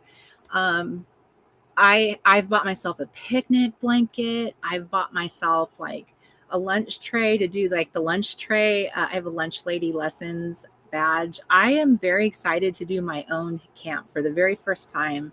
I am excited. And I want to post my own progress. I want to make my junk journal. And I want to fully participate and be invested in my own self-care. What was I going to say? And then while I'm doing that, I will be working on the reset of the clubhouse, because there will be a reset in September, and then we will be switching the format of the clubhouse into a seasonal clubhouse starting in October.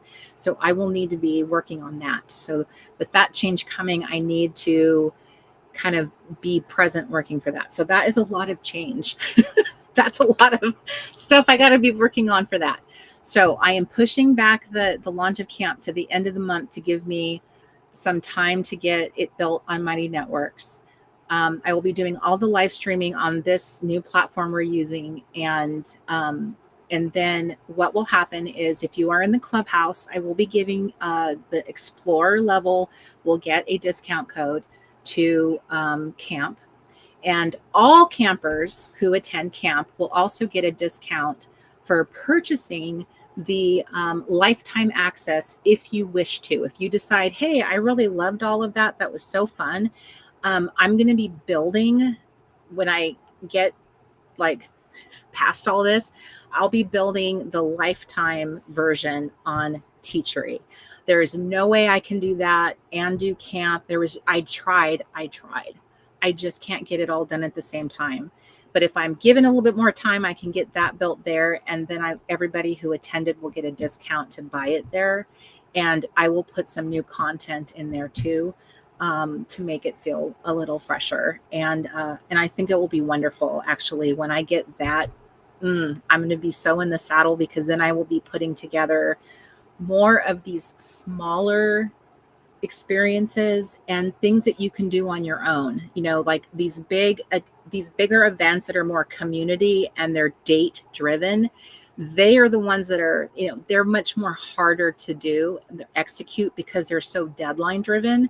But if I had the chance to make little fun solo experiences that you can do on your own, that's something I'm very excited to do, because I have so many fun ideas for stuff like that. So anyway, that's the thing that I realize is kind of difficult, when I change the format like this. it's hard to get used to. And so Victoria, there will not be a movie night. So I know that is disappointing, and it's disappointing to me too, because I know these are beloved things. So there's not a movie night. There will be the last day of the retreat. I am going to be talking about self-care, spa stuff, and like wellness. So that day is the day that like any spa-ish beauty, wellness, health. I'm going to talk about my health cart that I have that I'm so excited. You know, we all have craft carts. Well, I now have a healthy wellness cart, and talk about spa stuff, like maybe do spa stuff. So that will be on the last day of the retreat. So that will happen there. And Chris, thank you very much for your comment. Hi, Denise Thornton. It's good to see your little face. And thank you, Susan. I appreciate that. Yes, Amy, I did skip last year. It was the only time I ever had. Thank you very much, Jan. Thanks, Justine. You guys are very sweet. And thanks, Carrie. Thanks, Carrie, for agreeing with Jan. Thank you. I appreciate you guys a lot. Thank you for saying that. Thank you, Shauna. And welcome to my channel. Thank you. Thank you, Diana. So I know that is a big change. And I know, you know, moving away from the traditional way I've always done camp, which is like 4 weeks long. There's 4 weekends. I usually do like 2 to 3 lives sometimes every weekend, 4 weekends in a row. And that's what I had planned. And I spent 3 solid days building out that schedule. And I had it all in there. And then I had this, you know, a talking to, and it did. I did realize, like, you know, that just realizing like how much more is still on my plate to go after. Oftentimes what happens is, like, by the time I'm done building camp, it's like I'm done with camp. I'm ready to go on to the next thing. And so I realize is if I change the format, I actually get to enjoy it with you. I get to participate with you. And then I can also at the same time move on to be working on the thing that many of you are invested in with me. I want to say this. I actually want to thank so many of you for sticking with me in the membership as you have, because I feel like I've just not been able to be present and like doing stuff like I want to, or like that the vision I have for the clubhouse now, and having gone through this experience with camp, there's a lot of aspects of what I love about Camp Reset, how it's a self-care camp. That's sort of what I want to start bringing into the club. And I think part of that is just as you start getting older and you start realizing, like, there's a lot of stuff that changes as we get older, and there's stuff that I think that we're becoming more mindful of taking care of ourselves. It just becomes a greater mantra. I think we became aware of it listening to our parents, us Gen Xers, hearing our parents talk about taking care of themselves. I remember this a lot, hearing my parents complaining about their health and needing to take care of that. And now I'm realizing, like, now I'm starting to say that to myself. Like, I'm really saying it to myself. I'm making so many appointments now. I am like, it's really becoming a thing that I am just like, I really want to turn so many things around. So that when I get that drive in me, that's the kind of thing that it tends to, like, I want to bring that with me. I want to bring people with me. I want to help, you know, I want to bring that aspect of life into, like, breathe that life into what I'm doing, and not just keep one focus in the membership. Because if you recall, there was that aspect of health in the membership previously. So, you know, just more of a full life kind of concept. So that's kind of what I want to do. And I loved the seasonal approach that I used to have, because I think a lot of us think in seasons anyway. So, but that takes a lot of time to revision everything and rework the printables and re-envision what does that look like. That's a lot of brain effort. So I gotta I gotta get working on that. So anyway, that's where I am. So this year has been a weird year. And I was very excited, Cori, in February when I was like, okay, guys, we're going to have camp. So now that I'm at the finish line, I will say this. I was asked multiple times by multiple people, can you just say we're not going to have camp? And I have said many times, I cannot quit. I can't not do it. I will not be able to live with myself if I quit 2 years in a row and say, I feel like I gave you my word we were doing camp. Last year, I am definitely said, oh, we're going to have a summer camp. And then I kind of said, okay, we're going to push it into fall.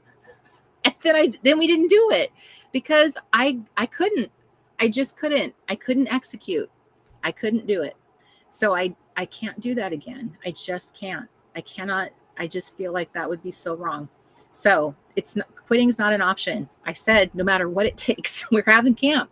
So this is what I'm doing is I'm just shifting it. And here's what I would say, because I love your face. If you were in this situation yourself, this is what I would tell you to do. And I would tell you that you would just have to shift. And this is one of the hardest things I've ever had to do, because Camp Reset is it's my baby. It's my heart. And it's tied to the memory of my dad. It came from that place. So like changing it this way is just so hard.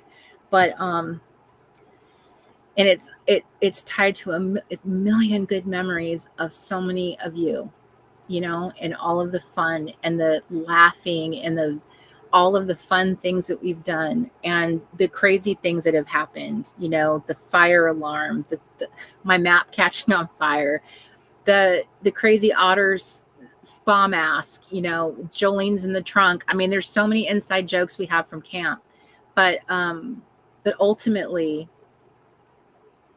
it's an experiment. This is an experiment. It's the Camp Reset Retreat. It's a version of, it's a mini camp is what it is. And then we'll all have fun in this format. And then we'll have these little mini retreats is what we'll have. Because my imagination will have a chance to percolate something new more often.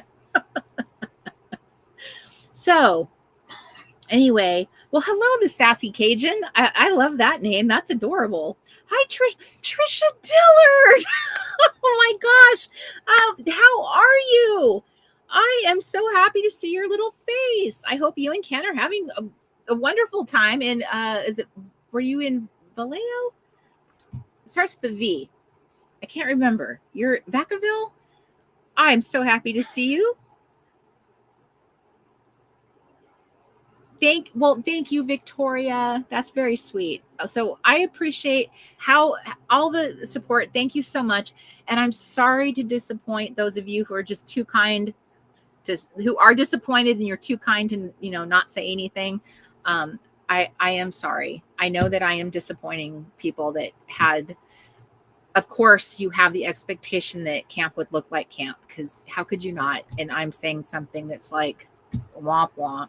So I know that's not, it's not awesome. But please know, I have so many cool ideas. I have a whole Google workbook going of all these cool things I want to execute and do. I just can't get to them because this kind of thing, I have this standard here that's too high and it's making it too hard to get it done. And I love you guys. I just have so many fun things and cool things or healthy things, or I don't know. I just want to see them come to life. And some version of this is just I just got to check it off. I just got to get it done.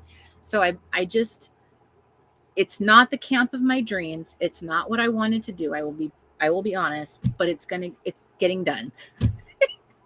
I don't like executing. This isn't what I wanted, but I'm gonna still give you 100% of my effort, because I love your faces. Let's see. Denise, you're at the Christmas tree farm. How fun. Oh, how fun is that? I would love to come visit the Christmas tree farm in the Christmas tree season. That would be wonderful. That's something I look forward to, is like doing like the seasonal things. Do you guys go there in the Christmas tree season? Is there a Christmas tree season? Okay. That's right, Blessed and Callie, Miss Ramona. I appreciate that. I think so. I think it will. I hope it will anyway. That's right, Laura. Whatever we do, we'll all be having fun. And that's what I hope. And look at it this way. If we were going on a retreat, if we really were, this is what it would look like. We would go for the weekend. We would pack our bags. We would go for a weekend. We would run around, do all the fun things for the weekend. And then it's kind of like we all go back to our cabins, and then we're all like busy, quietly crafting. In this case, we're all sort of like able to like share our projects and show what we're doing. You'll all still be able to talk to each other. You'll be on the platform. You can take your time, rewatch things. You have the videos. You'll be able to earn all the badges. You have the same amount of time to be with the camp materials that you normally would. You're just getting everything up front. And I'm just not producing live streams all the time. Now I'm getting to sit here and work on my stuff, and I'll just show you what I'm up to. I will still do a Late Night Crafty Club that month. So I will use that time to like do my stuff. So guys, you can bring your scrapbooks if you choose to join camp. If you do not want to join camp or can't join camp, then you can still come to the Late Night Crafty Club.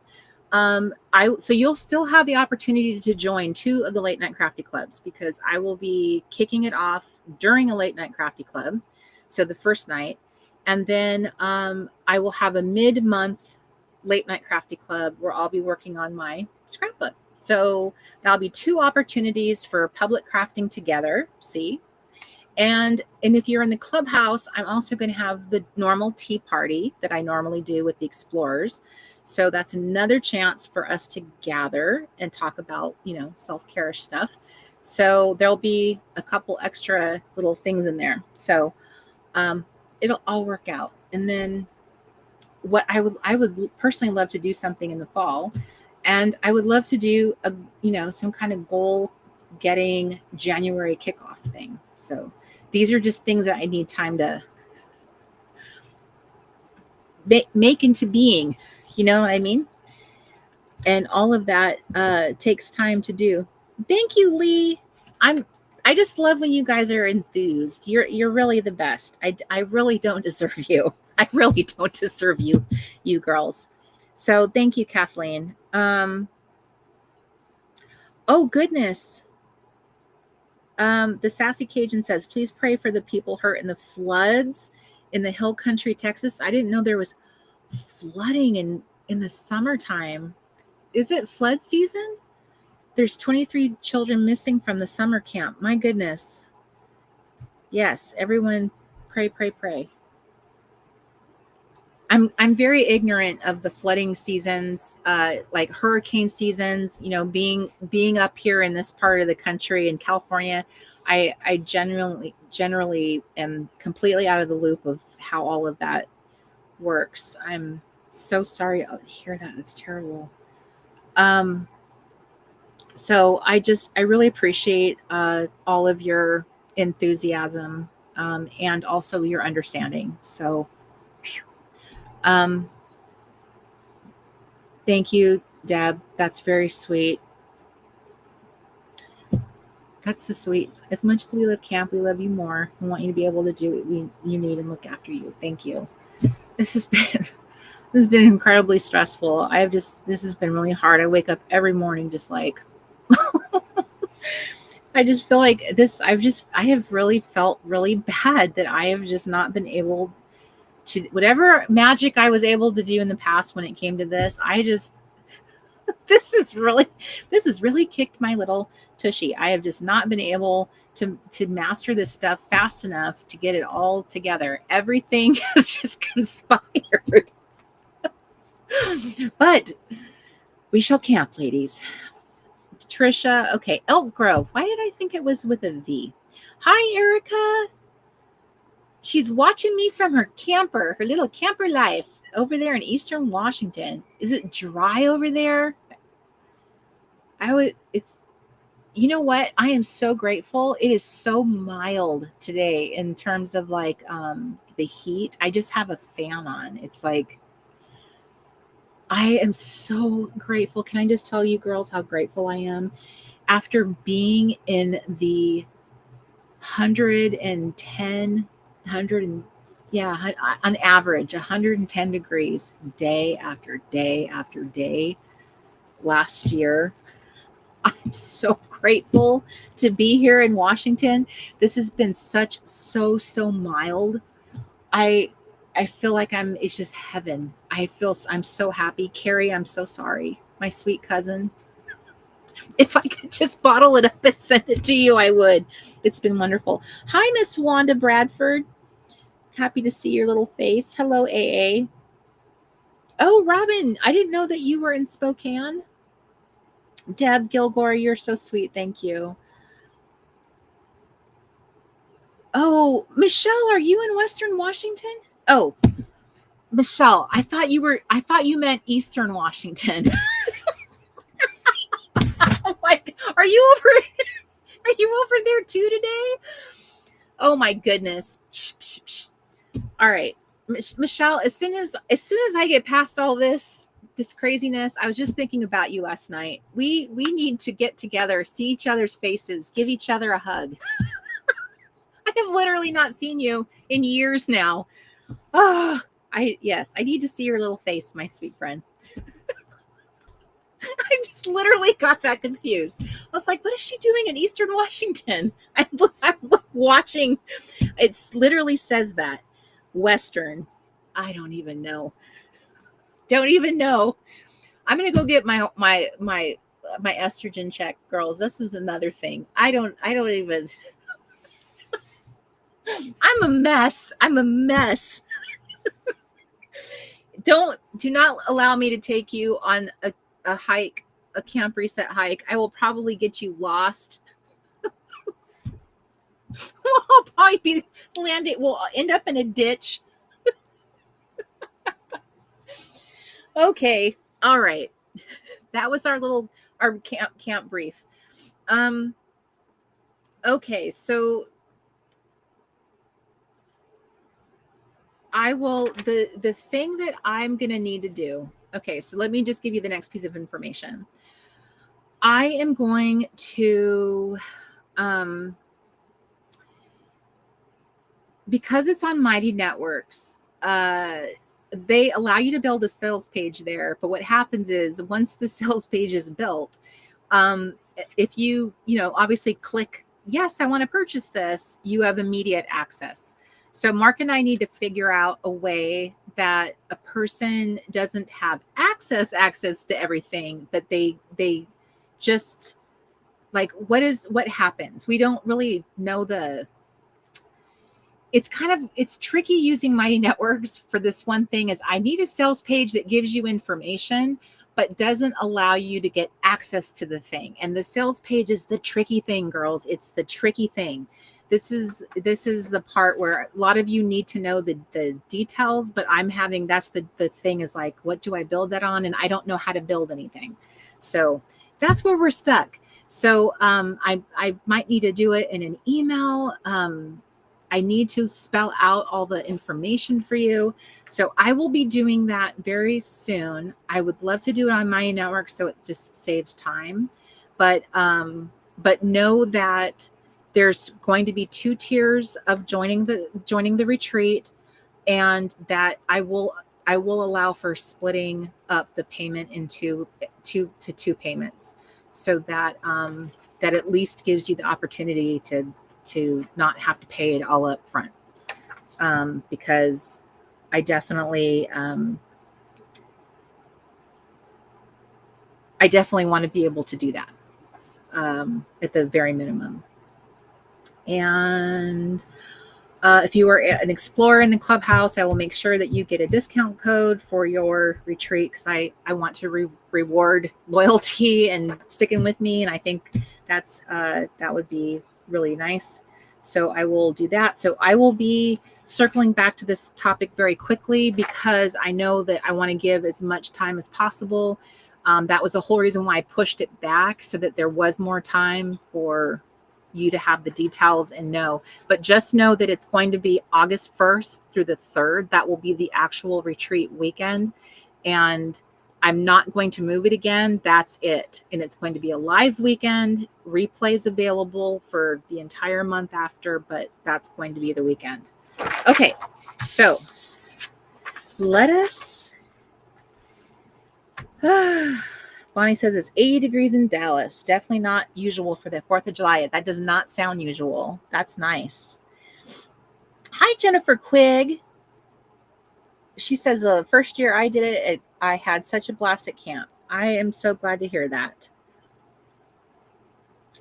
Erica says it is, she's at Lake Easton. I have not heard of that lake, and it's a lovely 65 today. Washington has been so good to us. Thank you, Amy. You're the best. Thank you. Okay, let's get back to our crafting. Okay, so my discussion with you right now and talking about these binding issues is I am prepping you. I'm giving you helping you make some thoughts, so that you don't even have to worry as much about orientation week. Yes, you'll get your mitts on your printables, but for me personally, the decision making of what am I going to do with my scrapbook scout? How am I going to make that? I want to give you as much time as possible for these decisions to be made. So, because I take a long time to process what I want to do. So I want you to have that too. And that's why we're talking about it.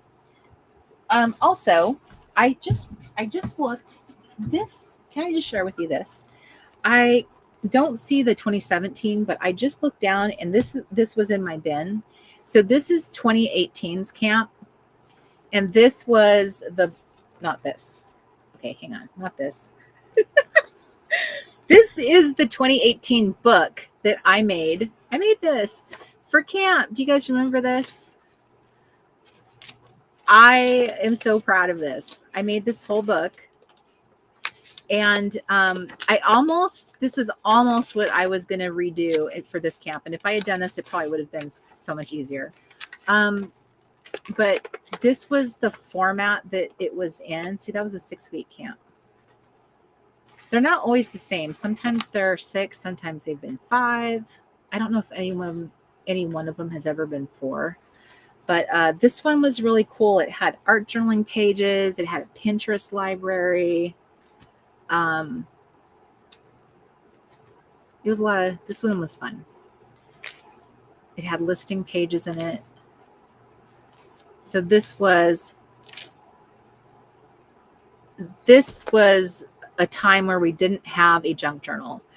WannaCraft is the first camp where we started that kind of tradition, and this came right before WannaCraft. So this was the crafty project before that. So we kind of like crafted in this book, and I really love this. This is what I would love to do in the membership, is kind of put this type of book together, like a binder or a disc-bound book.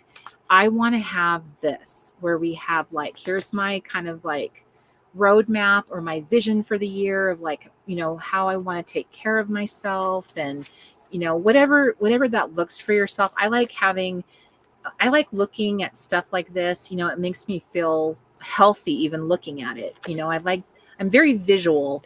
So I like looking at stuff. Kind of just reminds me, it's like a visual list. So that's really where I'm kind of going in my mind towards the I'm going to make a note to myself. This book is actually a really good footprint for what I want to do in the clubhouse. So if you're not in the clubhouse, I am going to change it to a seasonal approach. You're going to get the book in the first month of the quarter, and then every month we'll be working on our book together. And if you're in the top tier, you'll be doing a private live stream with me, like a check-in, and then we kind of do a little bit more of a deep dive. And I have really been loving my tea parties. I've been really loving them lately. So yeah, what do you guys think? If you're in the clubhouse, what do you think about that? Because it's like it's a little bit crafty. I never even thought about that. I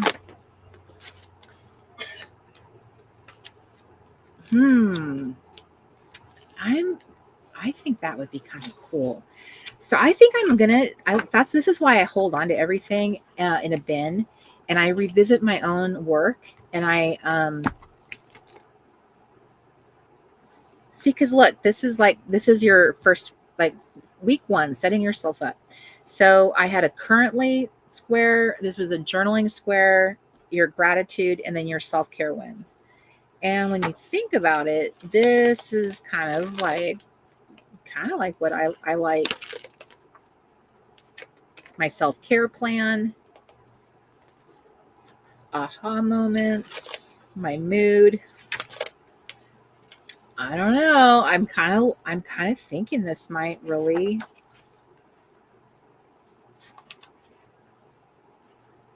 Because I'm even thinking that I like the idea of even having maybe like little, I don't know if I want to call them badges, but like something where you feel like you're kind of earning something. I feel like that's such an important, it's almost like a human thing where we're very driven towards checking things off, feeling like we're progressing. It's kind of like why habit trackers are so important, but like something that you're like working towards. Apps are very good at gamifying things. I feel like if we had a gamifying aspect to whatever we do, I think that's really good. It's kind of like why in the past I've, talked about having some kind of, at one point we had, I think in our membership, we had a spreadsheet in there where you could join a challenge where it was like a movement challenge, I think. And I was super, super motivated at this time. And it came down to me and my friend Angela. And it was like, you just had to check off if you moved, if like you had like some kind of movement. And I don't even know if there was like, it wasn't even about like do 200 steps or, work out for 20 minutes. It was whatever you had decided you had done. And all you had to do was say, did I do it 100%? Did I do it 50%? You had total control over it. But it's because it just shows like I could get very competitive.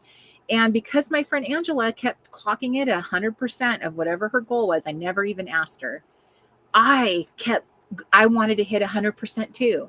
I didn't want to be the one who like was like, no, 50%. So I used her as my like, what do they call it? Like a flag person. There's a name for it. I don't know if it's in sports, there's a name for like, it's that person that like you kind of stay in step with. I think that's why you do. It's because they're keeping, I don't know. I know what I'm trying to say. I just can't formulate the thought right because I don't think I know the term. That taught me such a valuable lesson about myself. I've never forgotten that. If I had someone who was like giving their all to, that's why Bethany, I really want you to be that person. That's why I asked you to be my accountability buddy. Accountability is so important when we have someone when we have like a public accountability and we say like, I'm going to sign in, I'm going to clock in, I'm going to check off, I'm going to let people see my progress. There's something about that makes you not want to like not check in, not just like, you don't want to disappoint, you don't want to let down, you don't want people to see that you failed. There's something about that, whatever that is, I want to take advantage of that. So yeah, it's a pace setter. That's what it is, Carrie. Thank you, my sweet cousin. So Interesting. I'm gonna go put this next to my bed, so I can look at this after the live stream, because I think it even says, oh, what happened to my camera? I think my husband's making notes for me. I think is the camera. Okay. So I even made this cover for it a long time ago, Reset Your Health.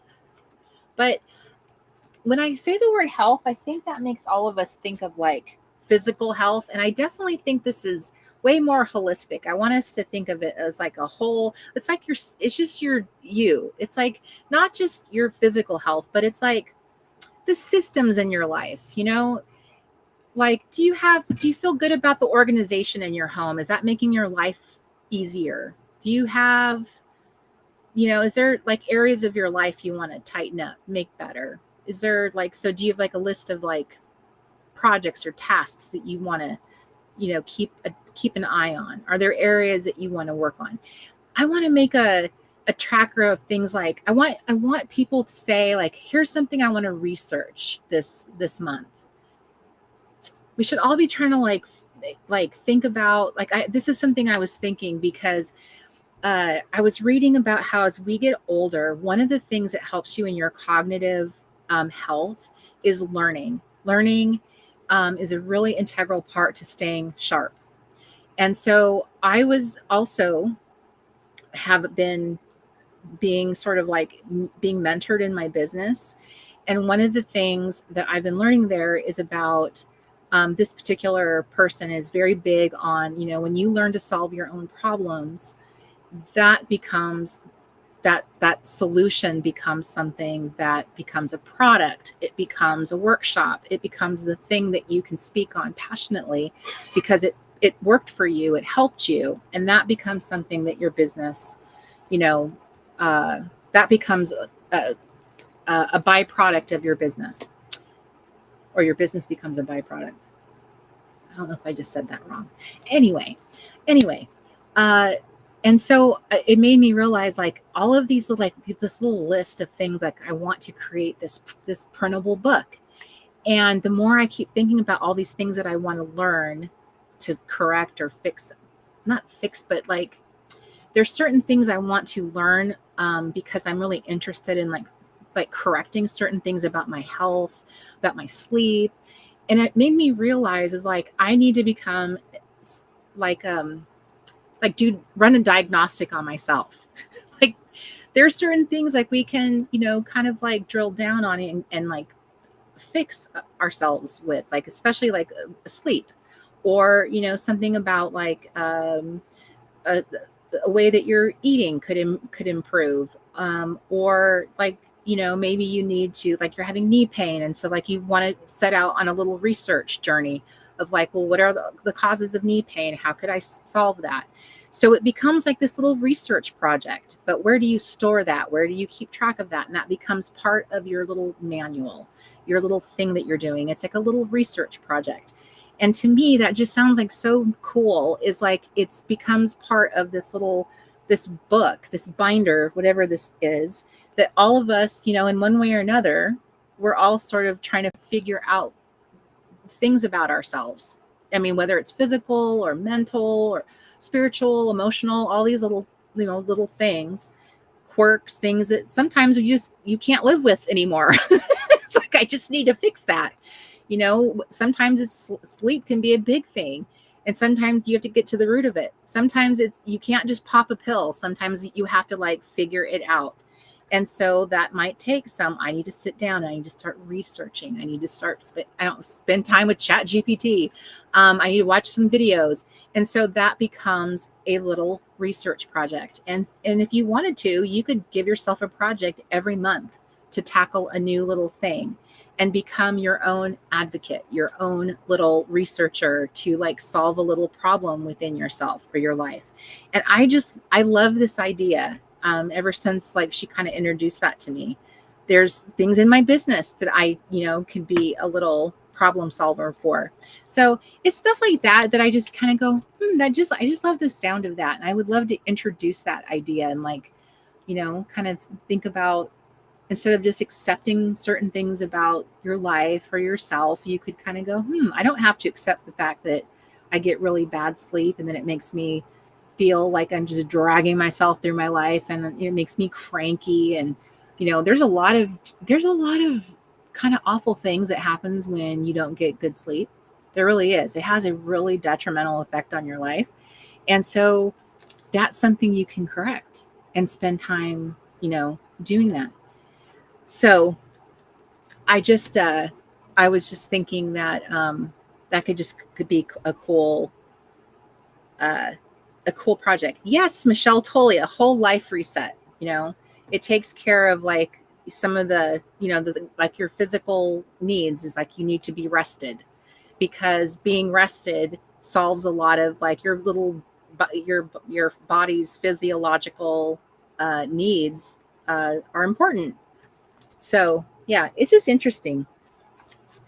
Wanda says, "Oh, the fireworks are starting to go off." Oh, and here, let me show you a little sneak peek.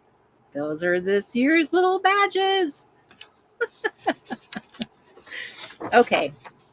So anyway, here I was just, I'm glad we had that talk, because this was 2018. And then this was the Flourish camp. This was so cute. These were all the little peg girls. This was your future self. So a lot of times camp makes you focus on your past, like your little 12-year-old self. Well, the Flourish camp, this was 2023, and I held this camp within the membership at that time. And this was a camp where I wanted you to like envision your future fabulous silver-headed self, like your granny days. And what kind of little granny were you going to be? Were you going to be this like cool fashion forward little, granny? And so that was going to be that. And so that's what this little camp was. And here's a cute little, see this little one, old as the new black. So that's what they were, the little, these little grandmas. And those were those little badges. It is so fun. Look, Michelle, you're still here.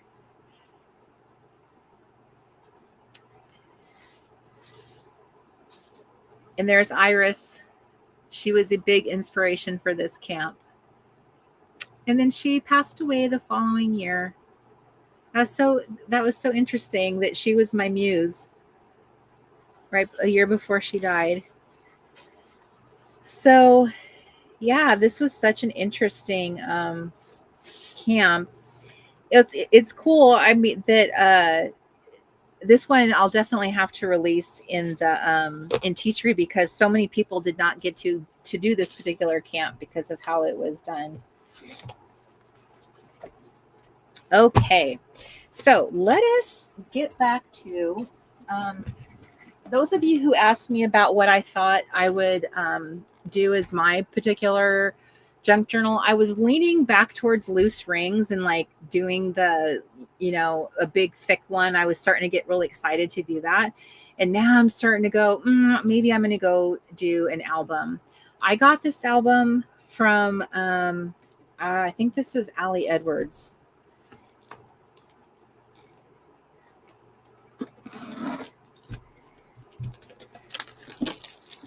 Flourish was in 2023, and it was in the membership, so I didn't offer it publicly. It was just held inside there. I'm pretty sure this is Allie Edwards.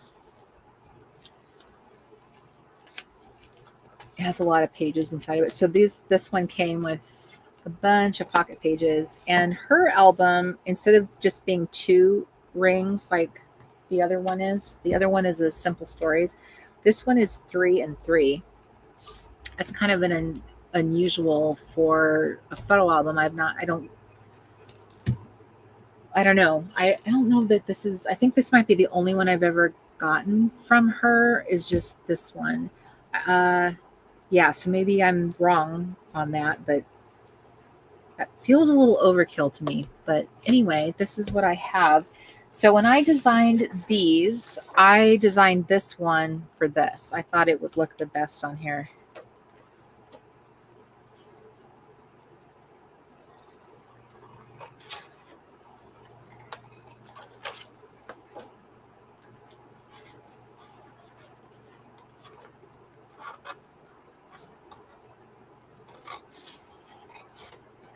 Amy, if you don't mind me asking, how is your health doing these days?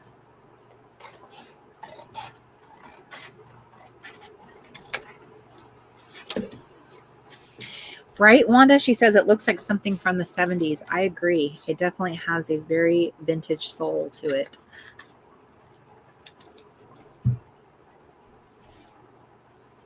Justine says she's going to make some camp reset peg dolls. I think that's an awesome idea.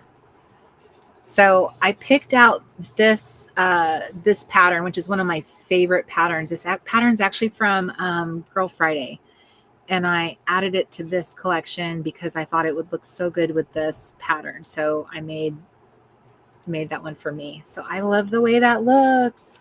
So this sheet, which comes with you get a Scrapbook Scout kit. This sheet comes with that so that you can choose among 4 different patterns what you want, if any. Maybe you don't want one.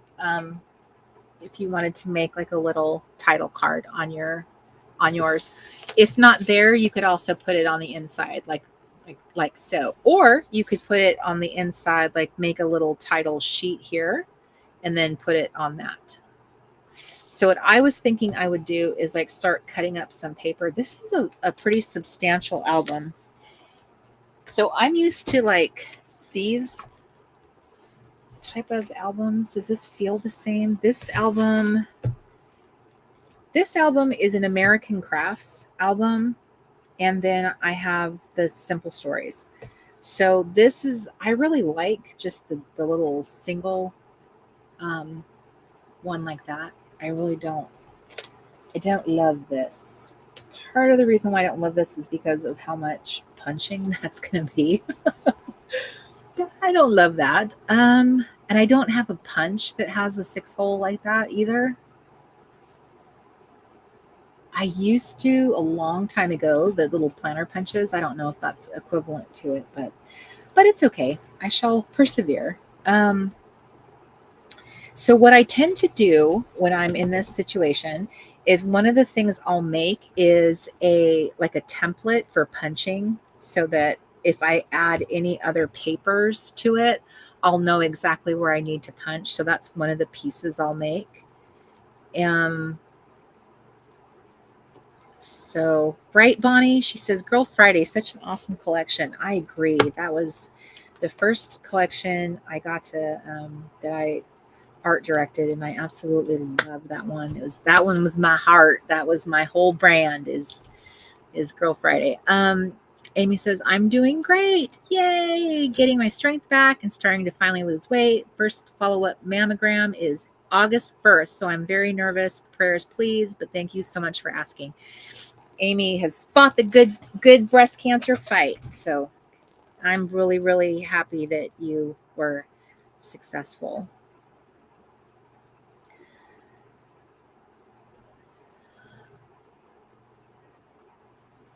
Chris says, need to see what I can digicraft. Well, Chris, I hope that that you share what you make. I would love to see some digicrafting.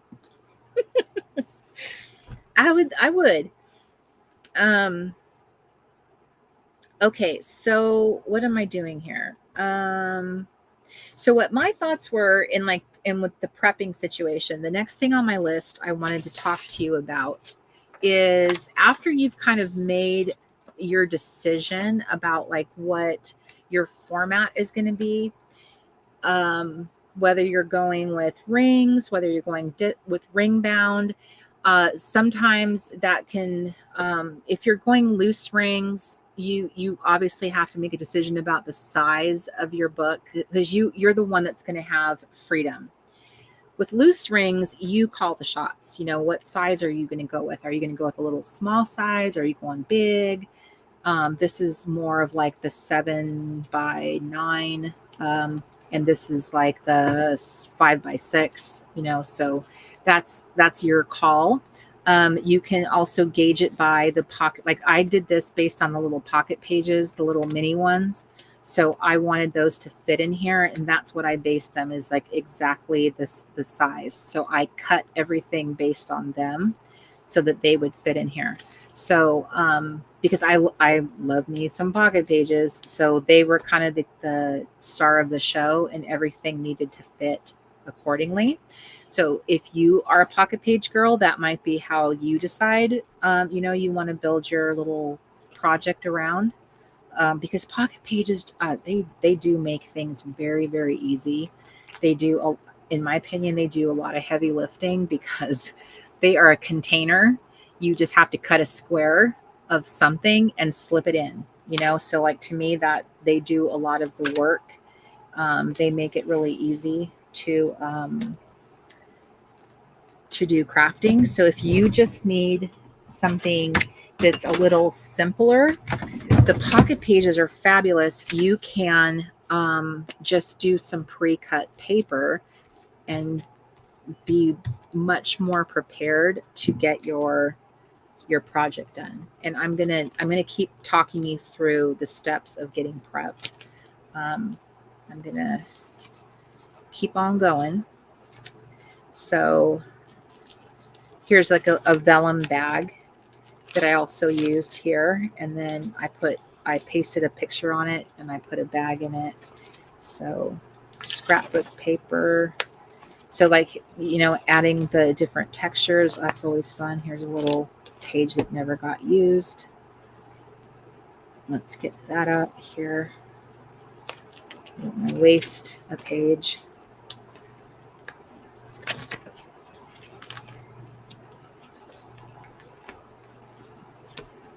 This will give me more time to make a junk journal kit.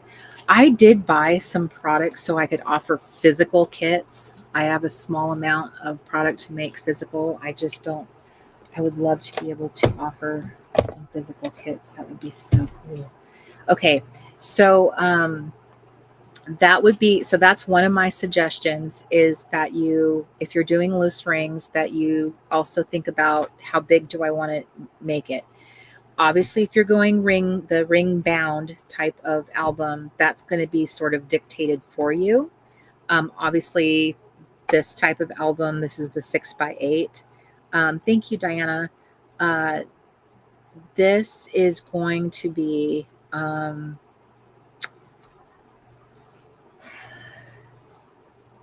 this is going to be the 6x8 style, and then you can also add in those little mini pages. So those are what I tend to go with.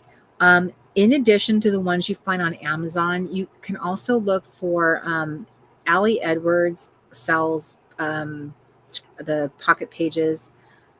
Although I take that back. The reason why I'm going to take that back is because of this. Give me a second. Let me test this. I was not prepared for her pages to be 6 holes. So let me see. Okay. They are compatible with this. So she's got the 6-hole sheet like punched, but they do work with a 2-hole thing.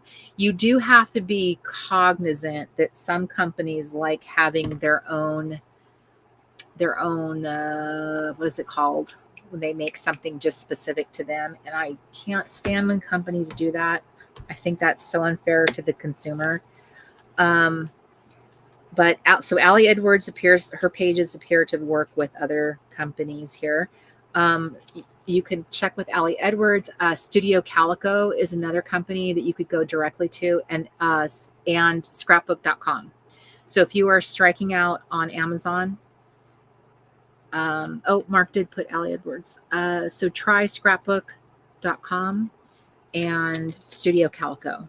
They, I believe they had scrapbook pages too. Ali Edwards pages, do they feel thinner? I like simple stories. These are, I think these are simple. Yeah, their pages are pretty thick.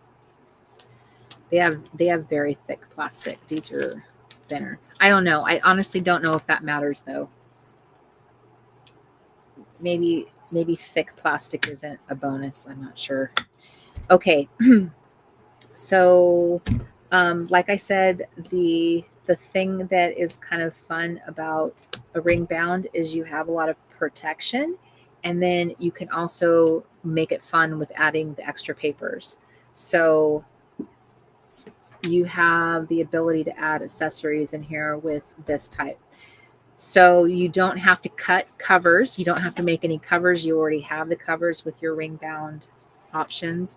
So what I'm going to do here, since I've already kind of come to this conclusion as I'm going to use this, is I am going to show you the beginning stages of like how I'm going to prep. Oh, and the other fun thing too with the ring bound, since you already have the whole covers done for you, is if you don't love the interior, you can make it more fun. So in this case, I zhuzhed it up. Zhuzhing is a really fun thing. So I zhuzhed it up like in here, like inside where this was, in here, here, and inside here. So this is all American. I think this is all crepe. Was it crepe? Was it crepe paper? I feel like it's all crepe paper. So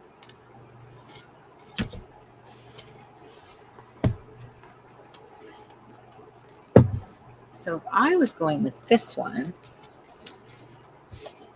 let us look to see. I have new paper.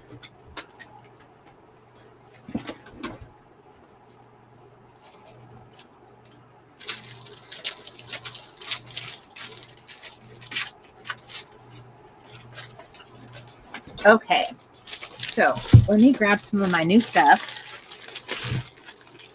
So this is the kit I got on Etsy from the seller that had October Afternoon. And and I asked myself when I bought this, I was like, okay, Cori, are you really, really going to use it though? Or are you just going to hoard it? Because if you buy it and hoard it, then there's no reason to buy it, because you're not a museum. Okay. It's not an October Afternoon museum. Buy it to use it. So I'm under orders from myself to actually use it. So she had a fairly large October Afternoon collection. Her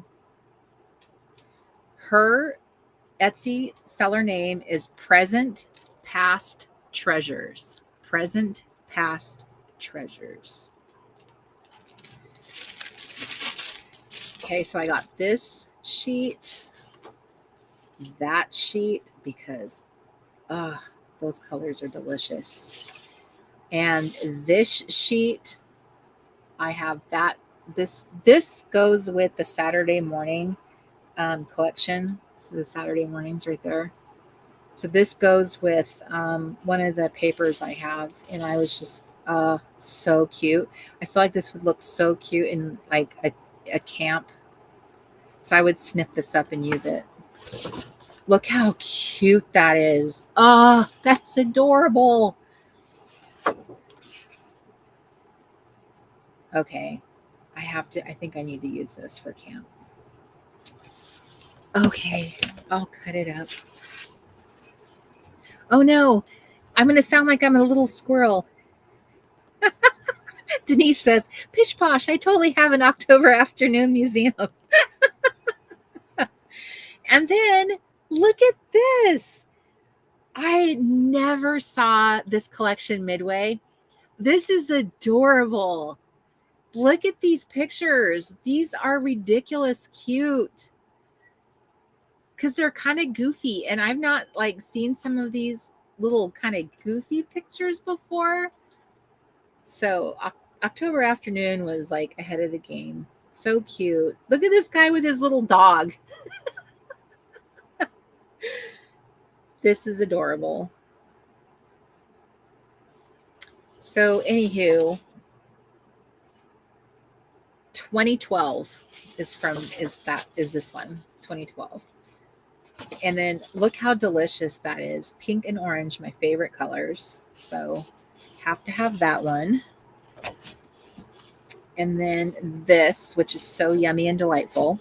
So this is a possibility for the interior of this, because my original plan for this camp was going to have this blown out home ec components. Now it still kind of does. There's camp couture, there's lunch lady lessons. So it does still have, like, those are the ones I'm picking off the top of my head. So it still does have that. It still has that, but it's kind of hard to take my imagination and make it like as much as, you know, apply it to as much as I want. Then we have these fun little flashcards. Ooh, it even comes with little binder rings, and they say sunshine, lemonade, bicycle, vacation, garden, ice cream, kite, lake, sprinkler, and picnic. I just thought these are perfect. Now they won't, I don't know how I would fit them in here because they're way too wide. And I would totally have to cut that off in order to fit them in. So I will have to think of another fabulous way to use them in here, but the words on them are way too perfect. So some of you are very crafty and like can think of things that I wouldn't think of. And so I'm open to hearing how one would use these because they're too long. I couldn't resist them. And then this washi is so cute. Look at that cute little pattern. That's so me. This cute little witch hazel. Isn't that adorable? And then it's got this black and white dot pattern. That is just delicious. So I hope it's sticky. And then, as I was telling you earlier, making different types of textured paper, that seller had these interesting, she has this textured, she had this in her shop, and it's like burlap, different types of burlap, and it's backed. So I was like, that would make a cool junk journal page. If I had time and could actually like embroider something on here, that would be awesome. Can you imagine like putting like badges on here and like stitching on this? Oh my Lanta, that would be so cool. This one's almost like canvas on the back. So I thought these would be super fun as pages in a junk journal. So this was Spellbinders, Platinum Pack, Burlap, and Canvas. And she had it in there. It was not expensive at all.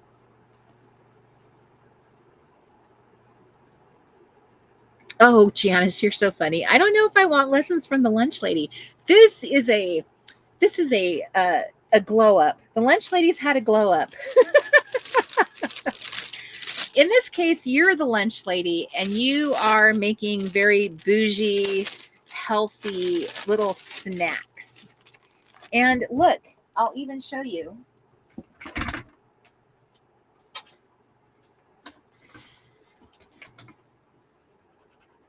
Look how dedicated I am to the Camp Reset experience. Here's my little lunch tray that I got on eBay. So I got little lunch trays to put my little lunches on and photograph them, my little snacks and lunches.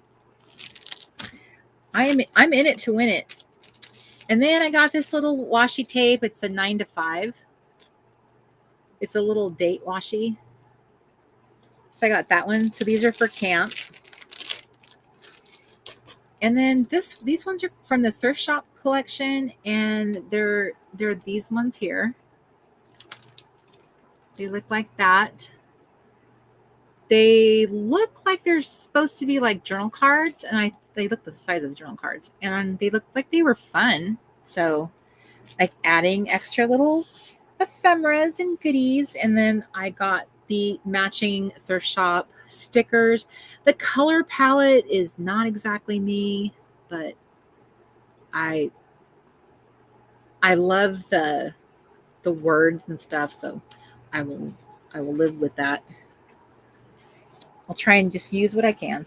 And then this one is thrift shop, so that obviously goes with it. So I'll see if I can, this one might work. Okay, so that was this lady, that seller, I mean, this lady. Then I have this paper with this paper. So I need to find something that looks good with this. That looks good with that. This cute little sunshines. Right? Is that cute? I think that's really cute.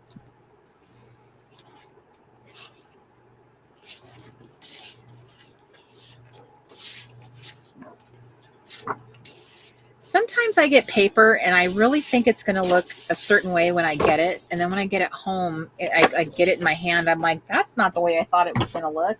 It looks totally different in person than it did in online. So here's another batch of paper. There's a collection, this collection right here. It's called Coast to Coast, which is what this is from too. It is so stinking cute. So it's a travel collection.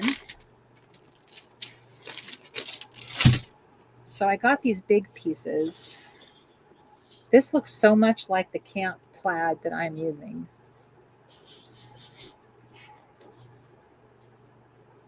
Similar. Okay. That one is for the fall because they had cute little kitty faces on it. That's what I liked. Fall, winter, fall. Wrong season. Stars. Nope.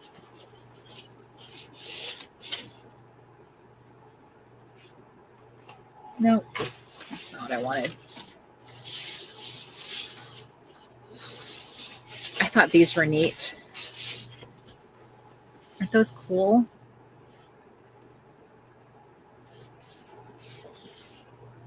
And there's these. So I'm going to leave these out. These would be cute.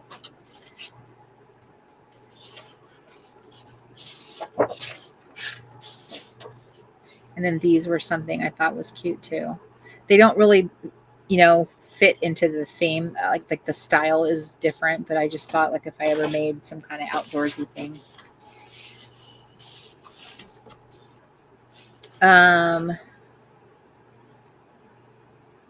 If I just go to these two places, I'll have been to every place on here. So I just need to hit up these two. That's really why I bought that. I don't know what I'll use it for. Okay, so that wasn't a solution.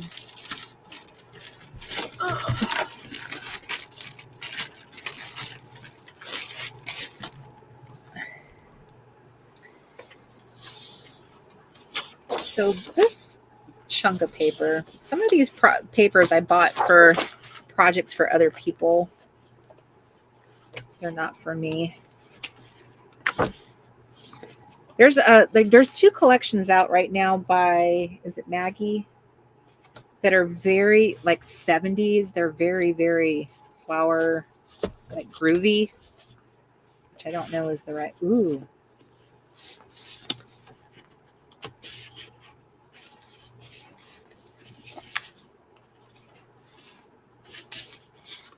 What about that? Is that too?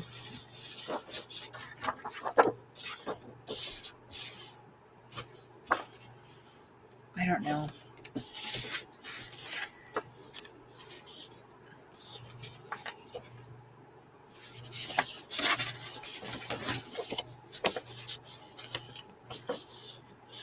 That's a possibility. It's kind of hard to hold all this paper on my desk while the camera's right there.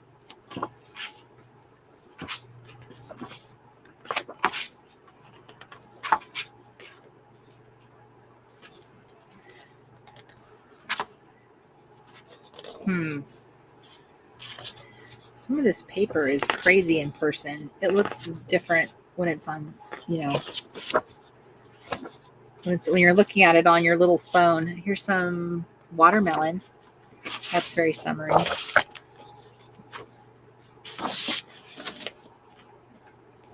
Okay.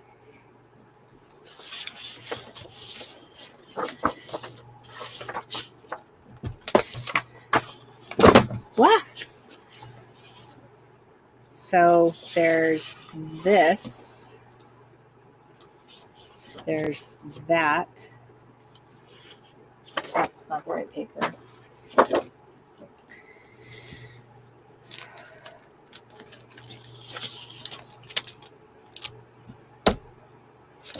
So that looks interesting. This one with the little flowers like that, and this one looks good together.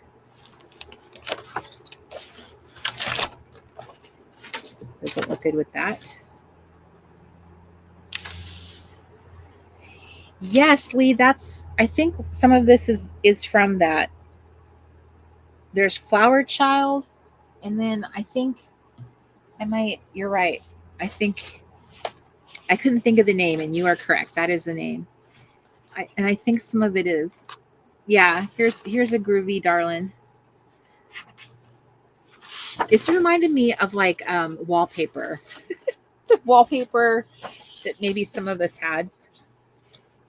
Doesn't that look like kitchen wallpaper? If your parents had a very groovy kitchen. I'm leaning towards this one for the interior. What's the other one that I said I liked was the sewing one, right? I like the sewing. Oh, I liked the suns. Do those two make sense together? Because I feel like this is very mid-century, which is what I like to stick with is mid-century. I don't know if this one is so much, but this one is something that you would see like at like an early Walt Disney, something.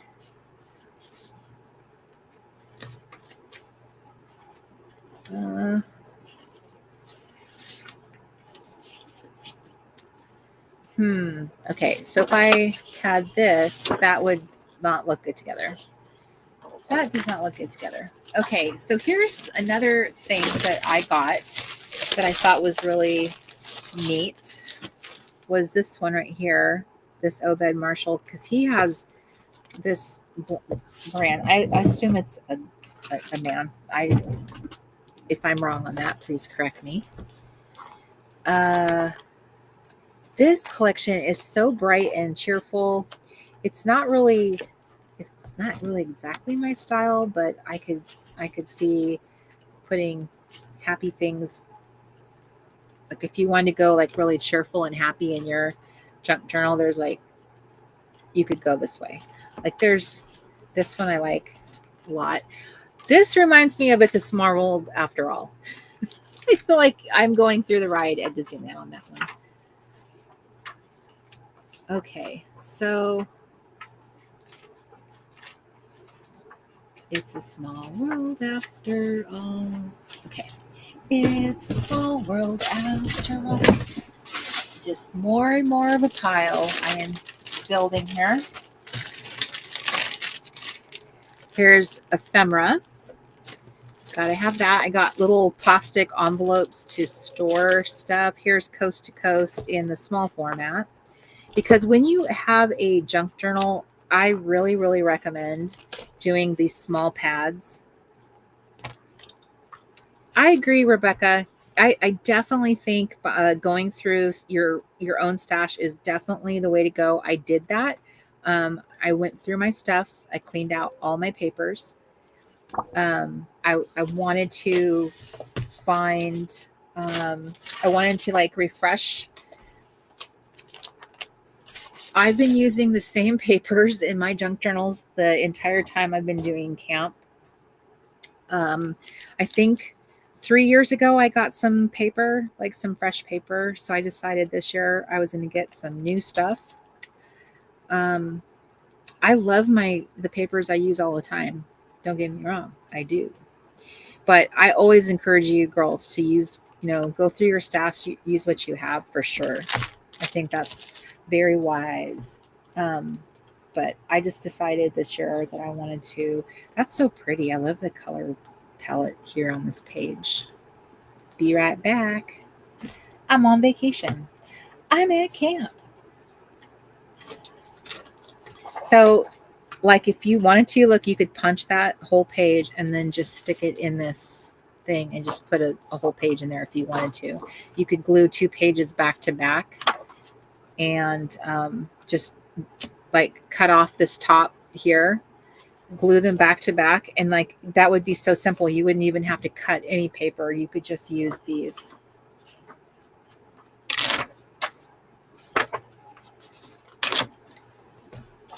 See how simple that is? I would probably cut off that little top strip just because that hole would probably bother me. Or I would try and go with the hole and I'd put like some kind of ribbon type thing or like something that, you know, comes off of it. Punch this and then have that like, you know, I don't have any string or anything like that. But yeah, treat it almost like it's a giant bookmark or something. And then you'd have this whole thing. So that's what's great about these type of pads is they're perfect for cutting up and putting inside the pockets. So the pattern is scaled down to, you know, this. And that's what I love about them. Is there a theme? The theme is just generally the same thing we do every time. It's just, you know, we're at camp. we're in a camp setting. We're at our little the lake. So that's it. I'm not doing anything there's no like the 80s thing that I did that year. I'm not doing anything like that. So it's just the more traditional little camp thing this time.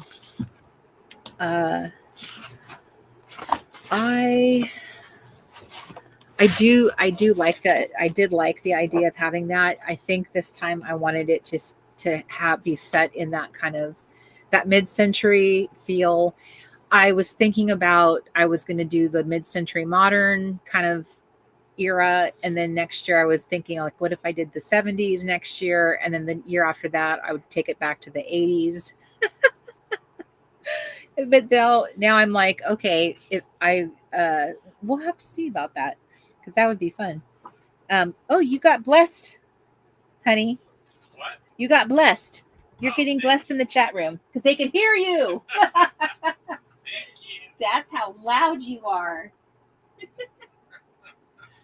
Okay. I'm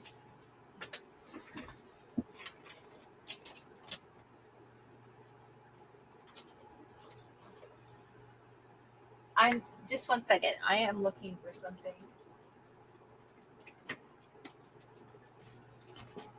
Okay. So the other thing that I got that I wanted to show you, my friends, I just got some like full-size paper. I usually don't buy the full size. I usually just focus on pads. So I got a few pads, but this is really what I focused on this time around is I got kits, and that's what I wanted to share because the kits are so fun. I used to get Studio Calico kits a long time ago, long ago. And so I revisited that. I went back on their website and they still had kits. And so there was a few, they were all on sale. They were like $10 a piece. So I got some, they had different ones. And these, like you would cut them up. They're obviously like 2 4x6s on a sheet. I love Studio Calico. They're probably my favorite of the style of cards that they have.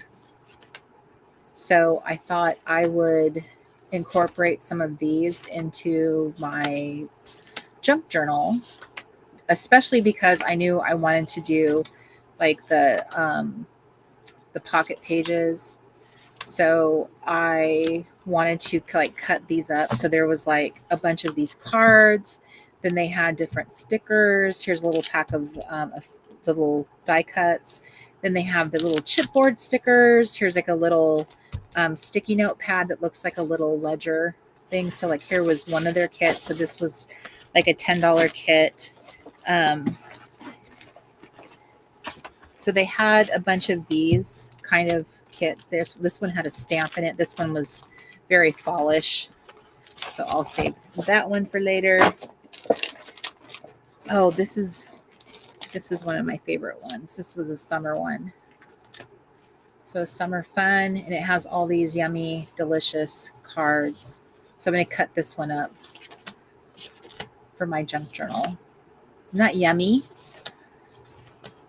So there's like full size one. You could have them full size or cut them down to this, which I think is probably what I want to do. And then I bought this from a bookstore. It's a little Japanese guy, an art postcard. I got some washi and let me see here.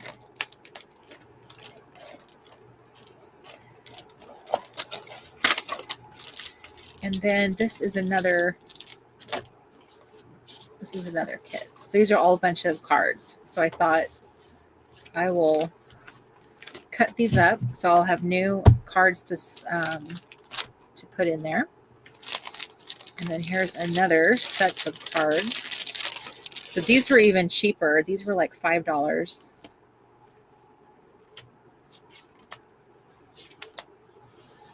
So, and they've got like full-size patterns on the back. And so when you like mix these in with your photos, I just think they look so good. I love Studio Calico. I love that the fonts and the text that they do. I just think it looks so neat. I think this is the other set I wanted to use in my junk journal. Oop. Just drop that. These are like little numbers. These are like something I don't know, stickers. And then there's these. These are really bright and happy. So that felt very possible to do camp. So I'm going to use those. And then I visited Citrus Twist Kits, and they also had a lot of fun things too. So I went on there and grabbed, they had like these kinds of kits. So I can tell a lot of these companies are kind of like downsizing their stuff, and they're getting away from doing whatever it is that they were doing. So this kit's called the Retro Kit. So it has puffy stickers, the little alpha puffy stickers, little, what are those, word strips? Those type of stickers. I forget what you call those. These are more little chipboard stickers. And then ephemera. And these are all like little retro style, which I think is cute. So I thought they blended really well with the Studio Calico style. So these are all things that I wanted to set up inside my little, the little stadium thing I have. I'll show you in a second. Here's a set of, I got these for free with buying my thing. These are from, these are really cute. I don't know what you call these. They're the little milk pongs. I also bought some of, they have a style of pocket page that I really liked, that they had these little 4x4s. So Citrus Twist Kits is another place where you could get pocket pages. I bought these tiny word strips because they were pink. They're so pretty. And then I got 2 of these because these looked so yummy. I really am into these like card packs that they have. This just looked like eye candy to me. So this looked really delicious and vintage and scrumptious. These are single-sided, which I like better. So I just think this looks like, I love that pattern. This is so me. So this just looks like I'm going to have a really fun junk journal. So I bought all of this stuff to go into my junk journal. Here's another one that I got. So I'm going to cut all of this stuff. This is my next phase of our little time together, is snip, snip, snippy. Let me show you what I got. I bought another stadium organizer. I got this from scrapbook.com. They had it on sale. I want to say that it was like $10 or $12. So I bought I already have one of these for my the pocket pages, the art. What did I call that? The art. I'm forgetting the pocket art. When I started this in 2023, I bought one of these and I have it all filled with all of my supplies like this. So I have little pocket pages back here. I have all of the like junk journal ephemera. I have like, these are all my pre-cut 4x4s. I have the little, 3x3s. So when I make junk journals, I have everything pre-cut. The little journaling cards that you can write on, the ones that have patterns. This is the kind of stuff that I recommend that paper crafters do, is get everything pre-cut. Get all of, like, even if it's ephemera, get it all pre-cut. This is just like ledger papers, because the pre-cutting is such a wonderful time saver. And that way you have time for all of the fun crafting part. And this is the stuff that when you're in the flow and you can just like craft like the wind. But the cutting is kind of like the tedious thing. That's the thing you can do in front of the television or hanging out with your kids or your grandkids. And it's just the stuff that, like, the have to, that you kind of have to do. Now, I'm at the kind of, I feel like I don't really care about the manufacturer, like keeping which company made the product together. So I'm just going to keep things together by their size. So I'm going to put all the 4x6s together here, and then the 3x4s here, and all that good stuff. So this is kind of like my camp box. These are the full size sheets. So these would go into like the full pockets. So let me show you what I mean in case you are not following. So like this type of sheet would go here. This sheet is so yummy. Like, I feel like you don't even have to do anything to that sheet. Isn't that delicious? That sheet is incredible. And I feel like it kind of almost acts like a title sheet. Like if you wanted to do your little, well, it kind of gets lost, but I feel like this title needs to be on something really solid. Something solid. Maybe it just needs to be on the cover.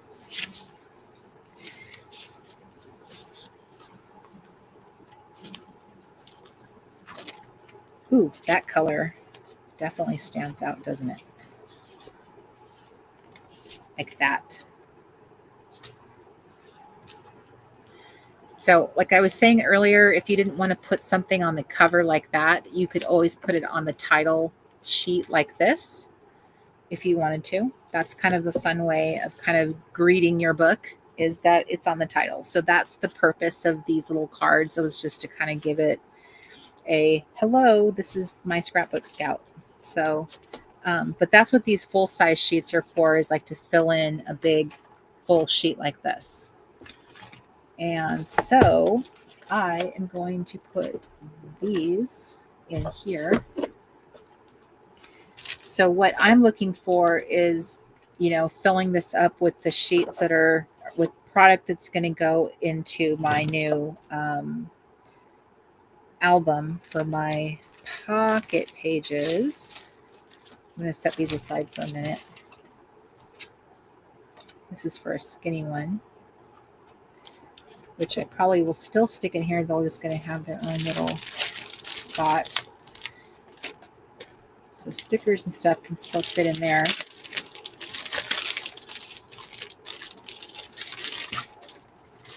Okay, let me know in the chat room what your plans are for your junk journal. What are you thinking you might want to do if you plan on making a junk journal to document your summer adventures this season? What are you thinking you might craft? This container is from scrapbook.com. They might be having a sale right now. I would check because I'm pretty sure I paid about $12 at the most for this. The first time I got it, I definitely paid more, but it was on sale the last time I got them. Aren't these scrumptious? I think these are yummy. So I went to Citrus Twist Kits this last time and I got these paper packs, which these are really nice quality scrapbook. This is like a thick scrapbook paper.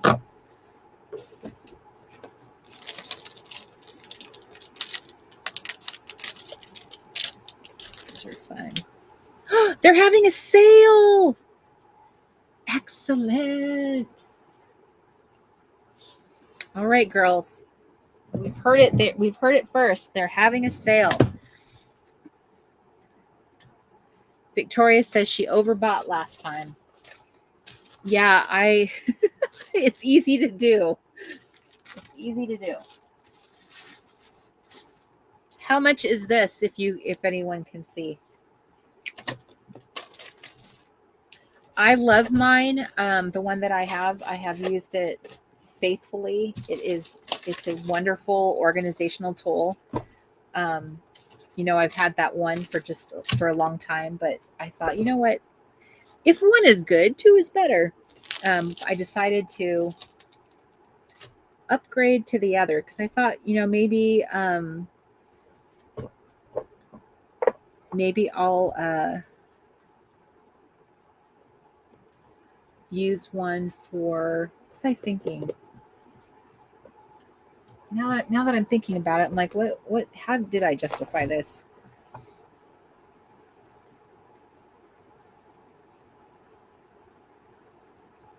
I don't know. I think I really did think that it would be like for camp. And I would just put it away. I'll have a camp bin and I just pull it out for camp stuff. Okay, so let's see. Melanie says I'll need to keep it simple as I have grandkids here. So really liking your book journal that you shared at the beginning of the show. Yes, this one. I think that this is perfect. When you are in Melanie's position and you're going to be super busy. This style of just like keeping it simple, just having this type of book is easy. Easy. Just keep it simple. Just have something easy to just document in. Shauna says, I'm going to check out the websites you mentioned. Excellent. Amy, Studio Calico, if you go on their website, they have one that says like sale or about to leave or something like that is where I found these kits that were like $10 and I was super stoked. Amy says, I'm going to do a Southwest theme and I'm going to put in pictures from this past May when I went to Arizona with my family, 10 of us in all, including my grandson. It'll document the trip. That's awesome. So Terry says they're $11.99. I'm just saying $12. It is so handy. And it's really, it's like a card. Is it cardboard? Is that the right word? So this is like a cardboard. It's like a very stiff, and it's covered over with like a glossy paper. So this is definitely paper, like a cardboard. I don't want you to, but I think it's well made. I'm really happy with mine. Obviously I bought another one. So, now I have two. So, Susan says, my plan is to shop my own collections. Oh yes, of TRG camps. Do not forget if you've been in camps before, you have all the past TRG camps, TRG products. All my camps came with printables. Thank you, Susan, for reminding me that is true. Hi, Linda. Happy 4th of July to you. And hello, Peggy Lee from the White Mountains of New Hampshire. Peggy Lee, I've been to the White Mountains of New Hampshire. I've actually been there. That is very cool. Amy says, I shop my stash, all my desert cactus mesa stuff, plus some shopping on Etsy. Love that. Do the 2x2 cutouts fit in that caddy? So this is what I do with the littlest pieces is I have them up front right here. So like the 3x4s are all in these. I bought these little extra dividers on scrapbook.com. Oh wait, let me take that back. I think, let me think. How did I get these? I think I bought these plastic dividers separately from scrapbook.com. And these ones right here, I just keep them in the front. So, and then I put my pocket pages back here. So I have a variety of like the small pocket pages. A lot of these are from, look, see, scrapbook.com, they make their own little pocket pages too, the baby ones. These little guys. I love the baby pages. I think these are so wonderful. They're my favorites. So if you are going to visit scrapbook.com, I would recommend checking out their little pocket pages. These are the We Are Memory Keepers, the little 4x4s.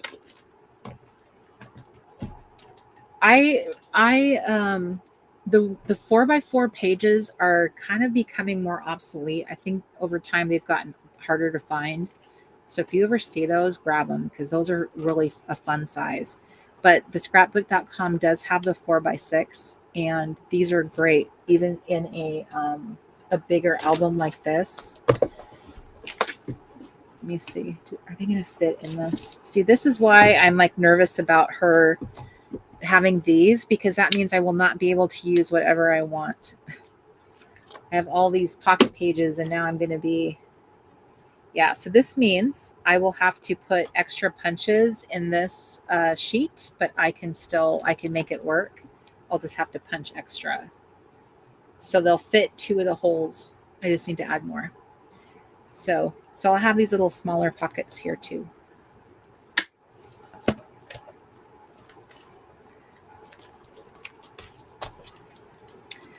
So I haven't done a ring bound junk journal, like an intentional one. I haven't done one before. They've all been kind of loose, and then I just I'm looking. There they are, the golden scissors. And Victoria says they're on sale through now until Sunday.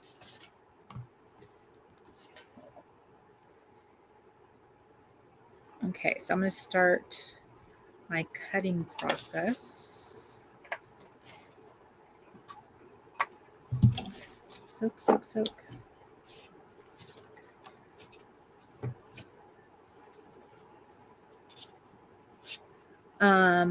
Terry says, I'd like the larger stadium container. Ooh, there's a larger one. I forgot about that.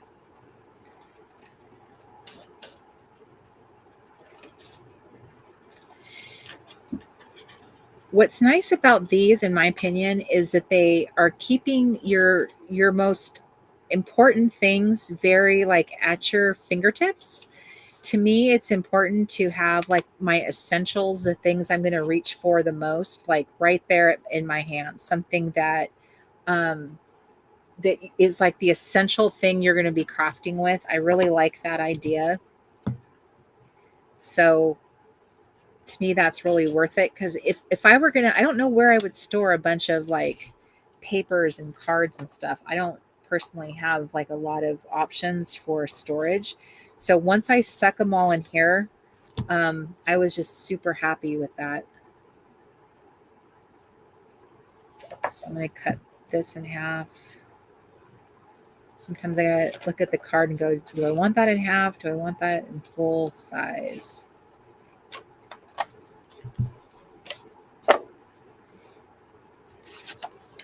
I'm very excited at the thought of documenting things. I warned my in-laws that they're going to see me walking around taking photos. I'm going to get you guys, I got a picnic blanket. I bought a picnic blanket off of Amazon, and I am going to picnic. We're going to talk about that in a Late Night Crafty Club. That'll be our kickoff night, is actually making this a real self-care experience. So here's how I divide up my my cards. This is why I have like little dividers. So there's different kinds of journal cards. There's the kind with images on them. There's the kind that you write on.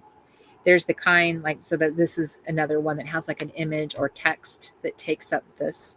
So to me, this is a text and this is an image. So like to me, these are two different things. And then these are patterns. These serve an entirely different purpose. In my eyes, these are 4 different types of journal cards. So I would put these in 4 different kinds of categories.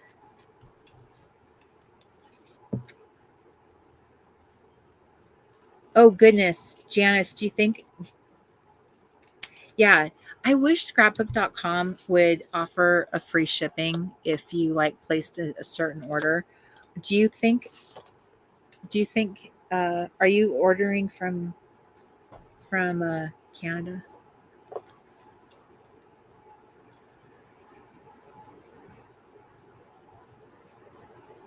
I know. I don't love their shipping either.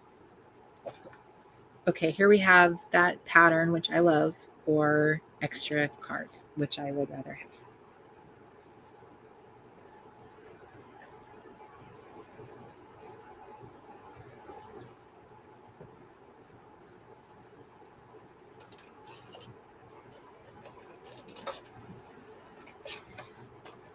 I hear some fireworks out there. Apparently fireworks are illegal in this town, yet they're still, oh, Florida. Oh, sorry, I'm confusing you with a different Janice.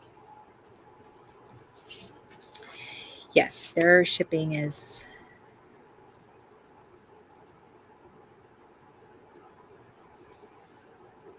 Bethany, you have these organizers too. I did not know that.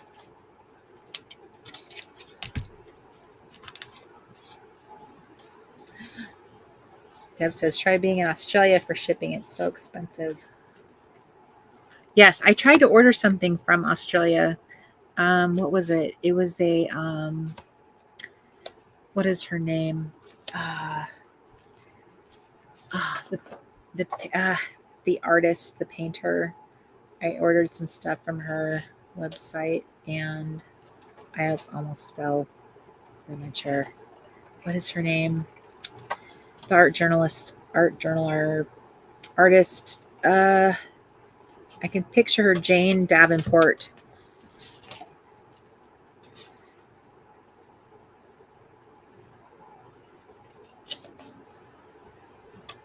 Okay, daily adventure. So writing and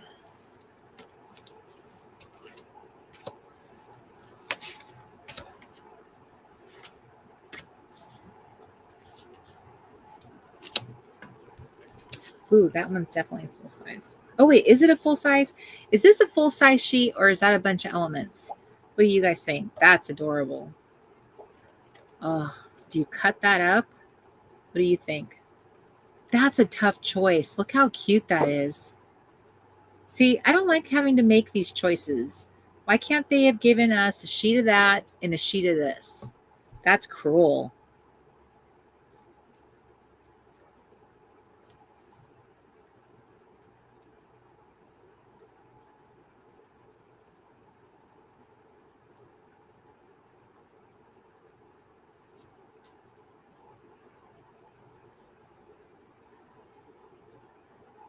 What would you do if you were me? Let me know in the comments. I could use it for either, but what should I do? That's the question. It's such a hard call because they're both. I mean, these are cute. Those are cute. They are. But look how cute that is. I don't know. Would I use these? How would I use those? This is all new to me. I don't do a lot of I don't do scrapbooking, you know, so like I don't even know if I would use those. So Robin says I would cut it up. Thank you, Robin, for weighing in. So I have 1 vote for cutting it up. Anybody want to weigh in? Susan says she would keep the hearts. I have 1 vote for hearts, 1 vote for cutting it up.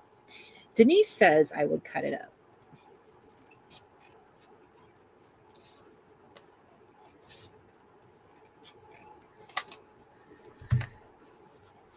Oh, Lee she's an outlier. She's got she says I would do a little of each. I would do so like a half and half. I didn't see that one coming.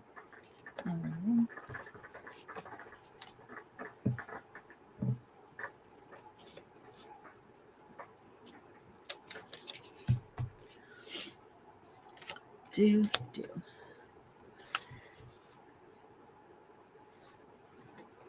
Okay, Jeff says use it as a divider page. Okay. Justine says make a copy.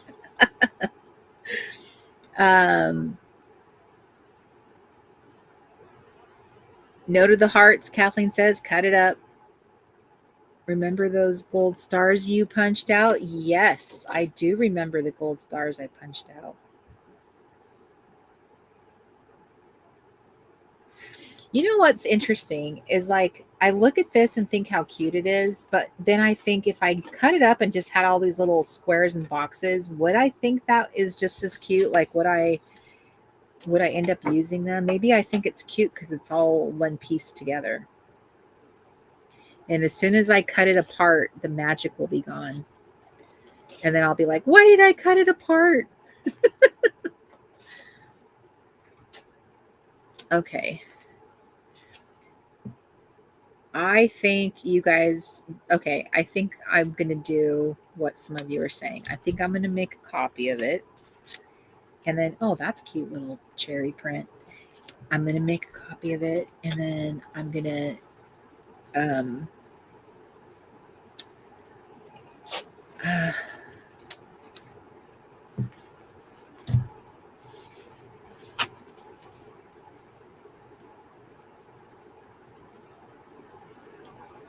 I don't know. I'm so torn. The more I look at it, the more I'm like, I don't know if I can even make a decision. I'm the worst. I'm the worst. I'm the worst. And okay.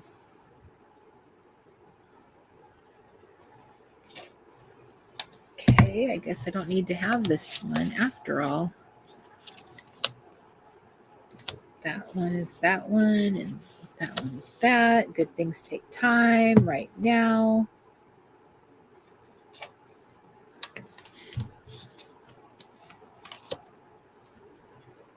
Faux show.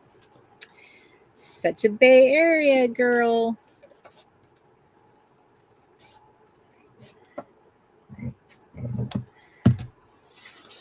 Okay. Decision fatigue. Absolutely. Denise, I'm sorry if you answered my question earlier. I didn't see it. Do you go to the property at Christmas farm time or Christmas tree time?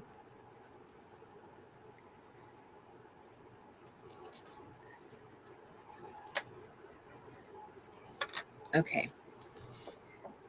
I like that card. I love the color palette of that card. I love the text. I love the simplicity. I love. Ooh, I love them. I love that pattern.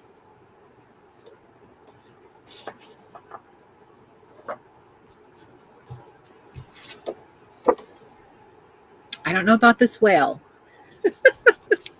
I'm not feeling the whale. But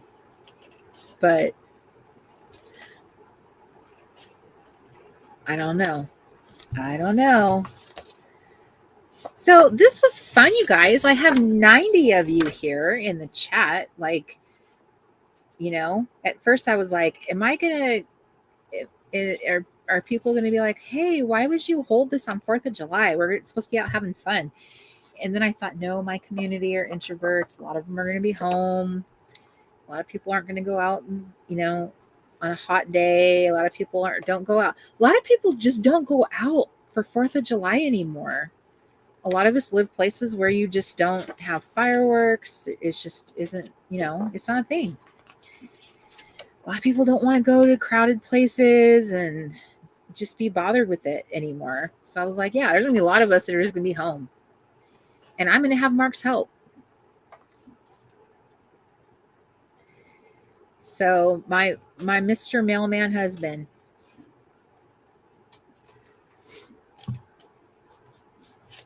I sing Mark his little, well, I call it the mailman song. It's not the mailman song. It's the person in your neighborhood song.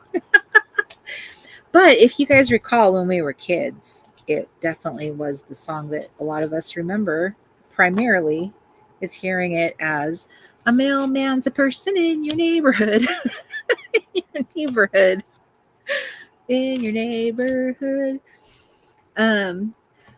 Carrie says, it's hot and my pup, Mr. Roger, is scared. Right? There's so many of us that are sitting home with our dogs. Kai took Irie out camping, so she wouldn't even be home around the fireworks. I'm sure my mom, I don't even know, like poor Rita, she just goes into like a totally other portal. Poor Rita. My mom's dog goes into another dimension when the fireworks go. It's like I don't know this is kind of one of those things where we just don't understand how dogs like hear or sense things. But it's like she can hear stuff that like you're not even hearing. And she goes into this like almost like this weird comatose kind of like condition where she I don't mean to laugh. I'm not insensitive to this because it's so terrible. But she'll like wedge herself as deep as she can between the couch and my mom's back. Like she tries to get down deep into the couch behind her. It's terrible. I feel so bad for all the dogs because it's clearly something that they can't really handle. Susan says, I would much rather stay home. It's crazy world out there. Mrs. Michelle Spencer says, our neighborhood goes crazy with fireworks and I have anxiety-ridden cats, so we stay home. Oh, Frank and Sammy, I didn't know that they the cats are also getting all anxiety. Chris says, introverts unite. I'm hearing and seeing fireworks right outside my building balcony. What the heck?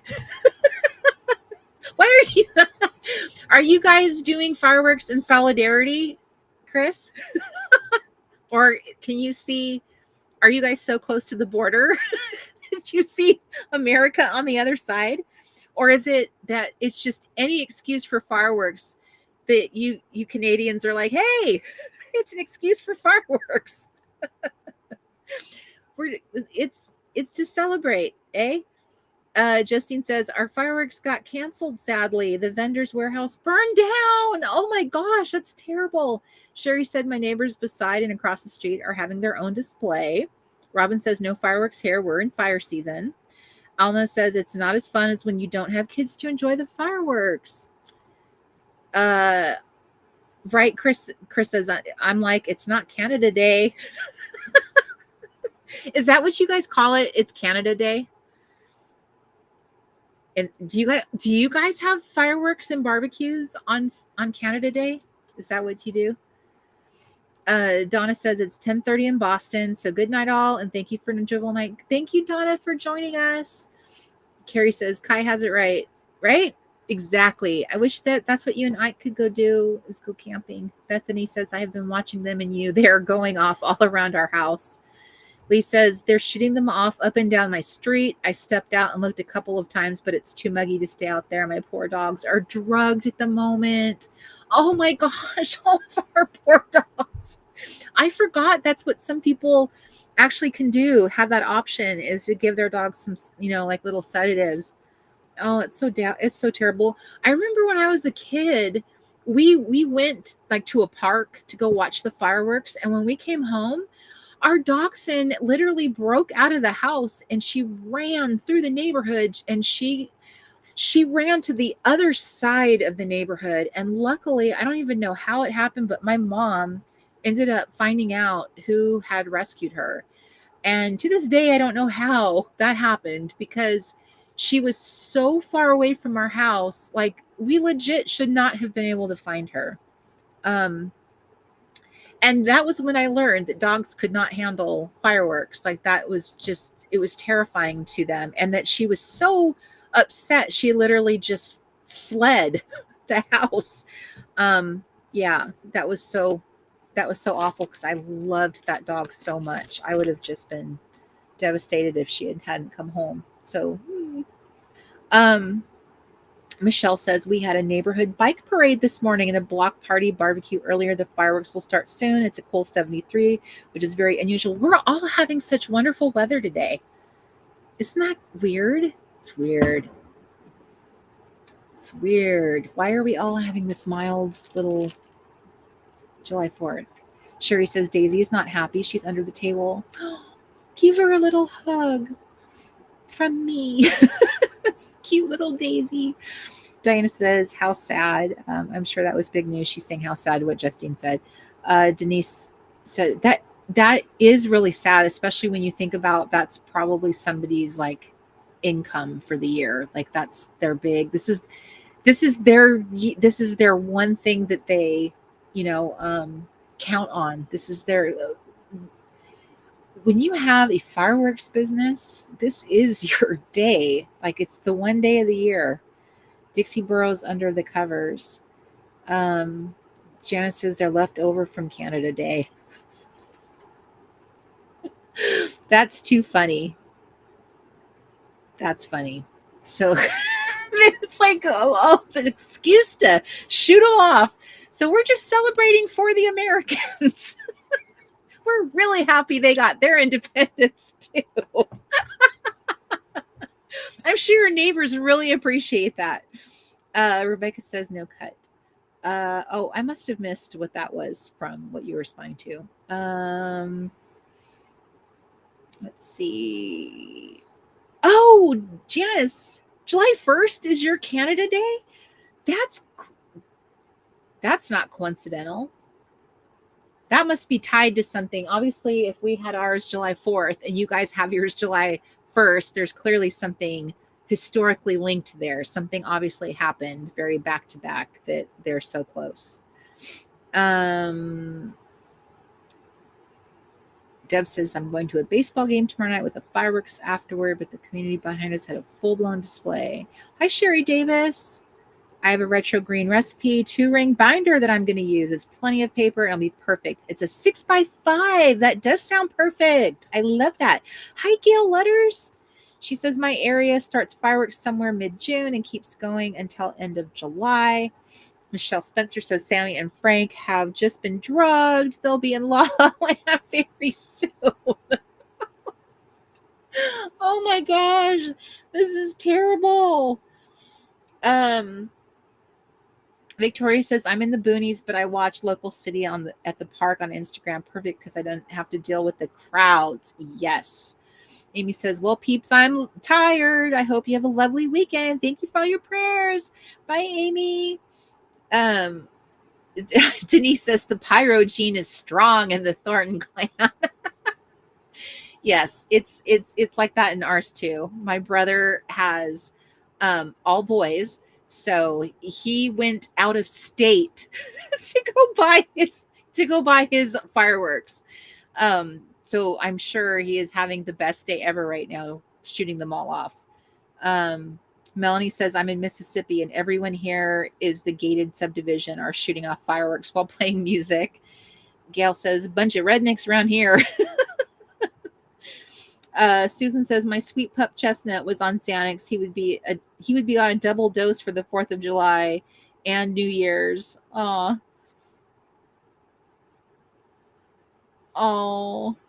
it's way too hot here in North Carolina, Victoria says. Oh, Jeff says it's cold here. That's right. You guys are having your winter right now. You're in the opposite world.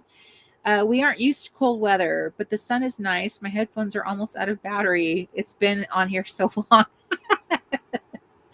Yeah, what time is it? I'm like just talking and talking. I started at 4. It's about to be 8 o'clock. I've been on here for 4 hours.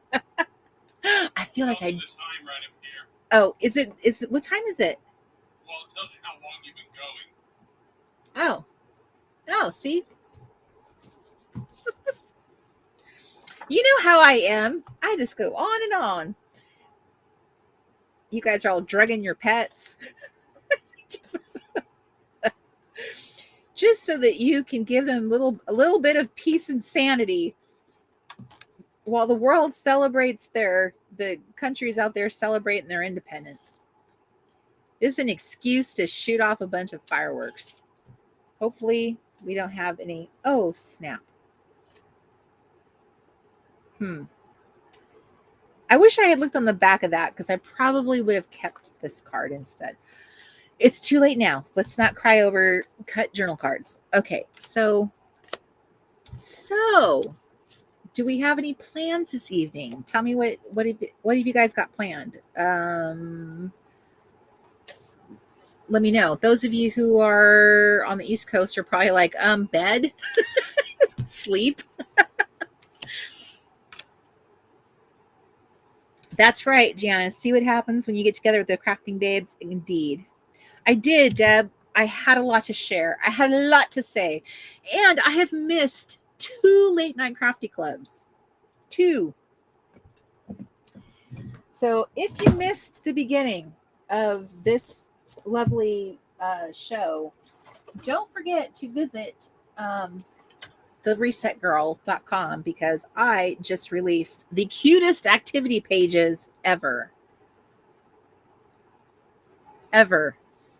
Featuring the Scrapbook Scouts. That is all. Gail says pain meds and bed. Bethany says definitely sleep. Sleep. So my next goal, which I'll be working on this weekend, is figuring out how to get all the camp information to you, because now I know what I'm going to do. It is solidified in my head, and now I just need to get that information out there. So I need to figure out how can I do it on. Do I need to do it on my network? So I just need to build all the information in a newsletter, and just what are my options there. So that will be the next step, just so that you have that information as soon as possible.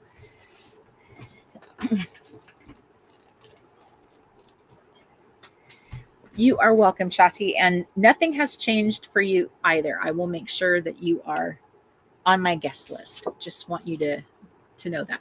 So Terry says it's 10:46 where she is. So the next late night crafty club we have will be another prep night as well. So I'm going to continue doing this all the way up to the beginning. So all the way up to launch night. So this is using this time wisely, getting myself, ready so that I'm ready to hit it. Oh, I do want to also mention before we part ways, I want to mention one last thing. This is actually, so here, this little segment I just did was cutting up of my stuff. So this is another step I want you to also realize needs to be done. So like cutting up journal cards, cutting up paper. This is a little bit of a pain up front. It's a pain point up front, but your future self will thank you so much, because later on when you're like in the, you don't know what is going to be happening to you in August. We cannot predict the future. But you're going to be so happy when you have this lovely tray of freshly cut paper, and all you have to do is just pick little papers, slide them into pockets, or just punch them and treat them like they're pages, put them into your junk journal, and you can add a little bit of journaling, a picture. those kinds of things. In the next time we meet, I will show you like another facet of the prep work that I would suggest you do ahead of time, because that's what I want to focus on. In July is your prep time. I want you to be thinking about this because I want your future self to be set up for success. I'm all about that. I always talk about that every time camp rolls around. Usually this is the conversation I have with you the first week of camp, is being set up for success. Now I am going a whole month before camp starts and talking about this now so that you're fully prepared, in like you're thinking it through, because I'm talking about it, I'm reinforcing it, I'm putting it in your head. Maybe you're going to, take a moment to look through your stash this weekend, at least pull out some pads, look through your paper, at least do that this weekend. At least grab paper, at least do that, and your scissors or your paper cutter, if that's what you prefer. If you do nothing else, grab the paper and a cutter, and the decision is, am I going to do a 6x5, a 7x10, whatever that size is, whatever you would prefer. Are you doing ring bound? Am I going to do the rings? Whatever is easy. Do a traveler's notebook insert if that's going to be the simplest. What is my bandwidth? That's all I want you to process, is like the size, the binding, and if it is going to be loose or ring bound, let me grab my paper. Once you have a little stack of paper, whatever that is, you can just spend whatever time you are sitting down, grab your stack of paper and start the cutting. So the cutting could be based on a template you make out of chipboard. So you want to establish a piece of chipboard. Chipboard can be the back of like a tablet, like a tablet, like not a tablet like an iPad, but a tablet like a pad of paper. You know how they have like the chipboard backing. You can also buy chipboard, which I buy a pack of it on Amazon because I always use that for my covers of my books. But I will usually get a piece of that and use it to make a template for cutting with. And I'll punch the holes in it so that I'll have a template for my hole punching. So I know that this is a template for a 5x6 or a 6x6 junk journal. And that's what I'll use to hold up against my paper, cut, and then punch. So that is what I use throughout all my punching, all my cutting, and everything will be the standard size all throughout. Does that make sense? Do I need to show that to you? Because I can do that. Then you have your template and you have your little stack of paper, your scissors or your cutter, whatever it is, because a lot of women really love a cutter. It would drive me crazy to use a cutter. I think it's harder to use a template if you're using a cutter. I don't know that would work.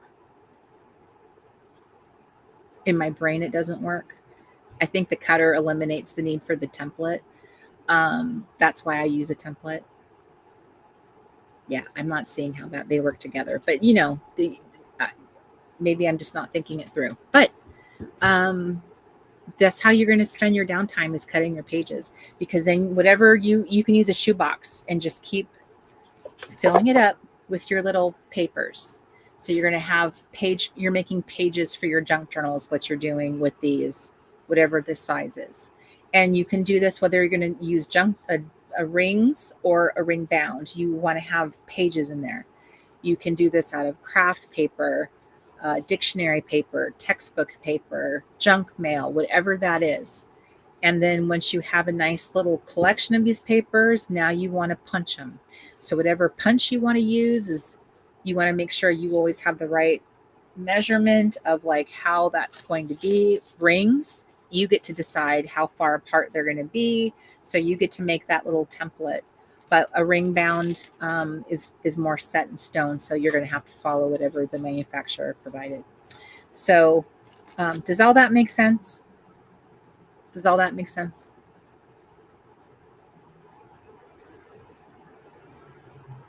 Let me know. Let me know if we have any questions, because I'm just pontificating and not sure if I'm making any sense. So the next time we gather together, I will go over the next phase of the prep work, and which is more of like the blah, blah, blah, like ephemera and pocket pages. So other things that you might want to like build into your book so that you're thinking about, can order those things, that kind of stuff. Because you definitely want to have some key things in your collection. If you've never had them, if you've never used them in your stuff, I have been, I personally preach pocket pages. I have since I first used them in WannaCraft in 2019. So when I say buy these pocket pages, I just assume that you still have them. Maybe you used a few pages from that project, but I assume that you still have them, or that, because I keep recommending them in every camp. I'm pretty steady Eddie. I generally recommend the same thing every camp. I'm a one trick pony. So I just stick with the same stuff. And I think about that. I don't really necessarily want you guys to be buying all like willy-nilly, all these crazy things. I try to have you stick with the same products over and over so that you always have a very clean, curated kit, the essentials. I love having an essentials kind of kit. So I kind of, in my mind, I'm giving you the Cori essentials. So when I share ideas, I'm pretty confident that I've given you my essentials, if that makes sense. So where did I get my paper caddy from? So this paper caddy is from scrapbook.com, and they are apparently on sale right now. They are $12. But just know that scrapbook.com unfortunately doesn't do any fun discounts on shipping. So I wish they did, but they don't. But yeah, they're on sale. So through Sunday, I believe. So anyway, so the rings, the binder rings, which they can go up as big as like 4 inches. You can get like a box of like the rose gold or copper. I've even gotten black ones that were actually like shower curtain rings. I've had a variety of different types of rings over the years. Those are actually really nice to get, like have a nice variety to get. Let me see if I have any in my drawer, because I've had so many over the years. Like here's like a nice, looks like a 3-incher. Here's the black ones I mentioned. I think these look like regular rings, but I think the way that they marketed them, they acted like these were shower curtain rings, which I think that's not true. And then I also had these little rose gold rings, but these black ones, I don't think I've ever used these black ones. Binder rings. These are nice to have in your toolkit because you will always be able to make something with these. You can, like prayer cards on them, or journaling cards, or flashcards. So these are like really, you can hang like little washi samples on them and hang on your cart, like your craft cart, your health cart. They have those little racks with hooks on them that you could hang on your cart. So buying these on Amazon is like a no-brainer because they're so versatile and have other benefits besides just using them for junk journals. But imagine how easy it is to whip up a junk journal when you have a little bunch of these and that the punch thing, a good punch, a solid, heavy-duty punch that's going to allow you to punch through chipboard. Chipboard, buy a package of chipboard. That way you can always make nice thick covers for your junk journal. I highly recommend that. And then the final thing that I would say is a great thing to look out for. I've recommended these many times. You can buy these online if you don't have a Dollar. Is it Dollar Tree? It's a Dollar Tree. They have these chopping mats, these clear chopping mats. They're 2 for $1, probably $1.25 now. But you can buy these online from dollartree.com. I think they make you purchase 6 packs of them. So 6 packs of 2, which I did, which was perfect because now I have covers to make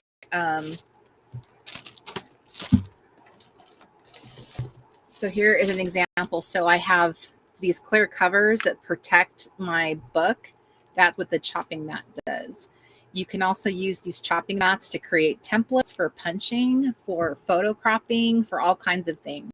So I use these to make like covers for so many like books, workbooks, the playbooks. They have been so awesome.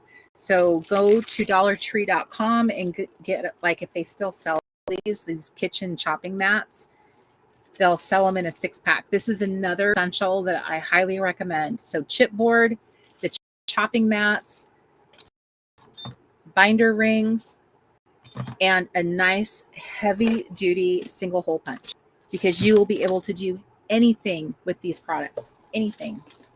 Where is, I have lost that punch. It is it is covered. It's a crocodile. It's the, here it is. Sherry says that she thinks they're $1.50 now. So this We Are Memory Keepers crocodile. So check on this on Amazon. Like on the 8th of July will be Amazon Prime. This is what I would recommend. This is what I do when Amazon Prime Day comes around. And I think Amazon Prime Day is going to last a few days. Whatever is on your little craft wish list, whether it is organizer tools, whether it's like a craft cart, whatever it is that's like that you've wanted, put it in your cart now and just save it in your cart or save for later. And then when the Prime Day comes around, go look at what the prices are. You can leave things in your save for later and just check it out and see like, what is the price? Because you'll see all the prices change as soon as Prime Day starts. And then you can see, is it worth buying when Prime Day is? So I love to just add a bunch of stuff to my cart, and that way I can visibly see everything I wanted. You can do that on your wish list. You can, I just like adding it to my cart and then saving it for later. So it's all in one nice long row. And then I can just whip through it really fast and see, is there anything worth buying? Is it worth my time or money? So do it now while you're thinking about it. Like use this, your little craft weekend. And like, this is the time to grab something. If you're going to, it's July 8th. I want to say it's the 8th through the 11th. Mark's looking at I just saw Amazon right now. He just saw the crocodile. So it's on there right now. So we're going to see. They have a brand new version of it. So I'm going to throw it in my cart and see if it does go on Prime Day. Yikes. That was literally next door. Oh, I don't like fireworks. I do not like them, Sam. I am. I'm like such a sensitive little soul.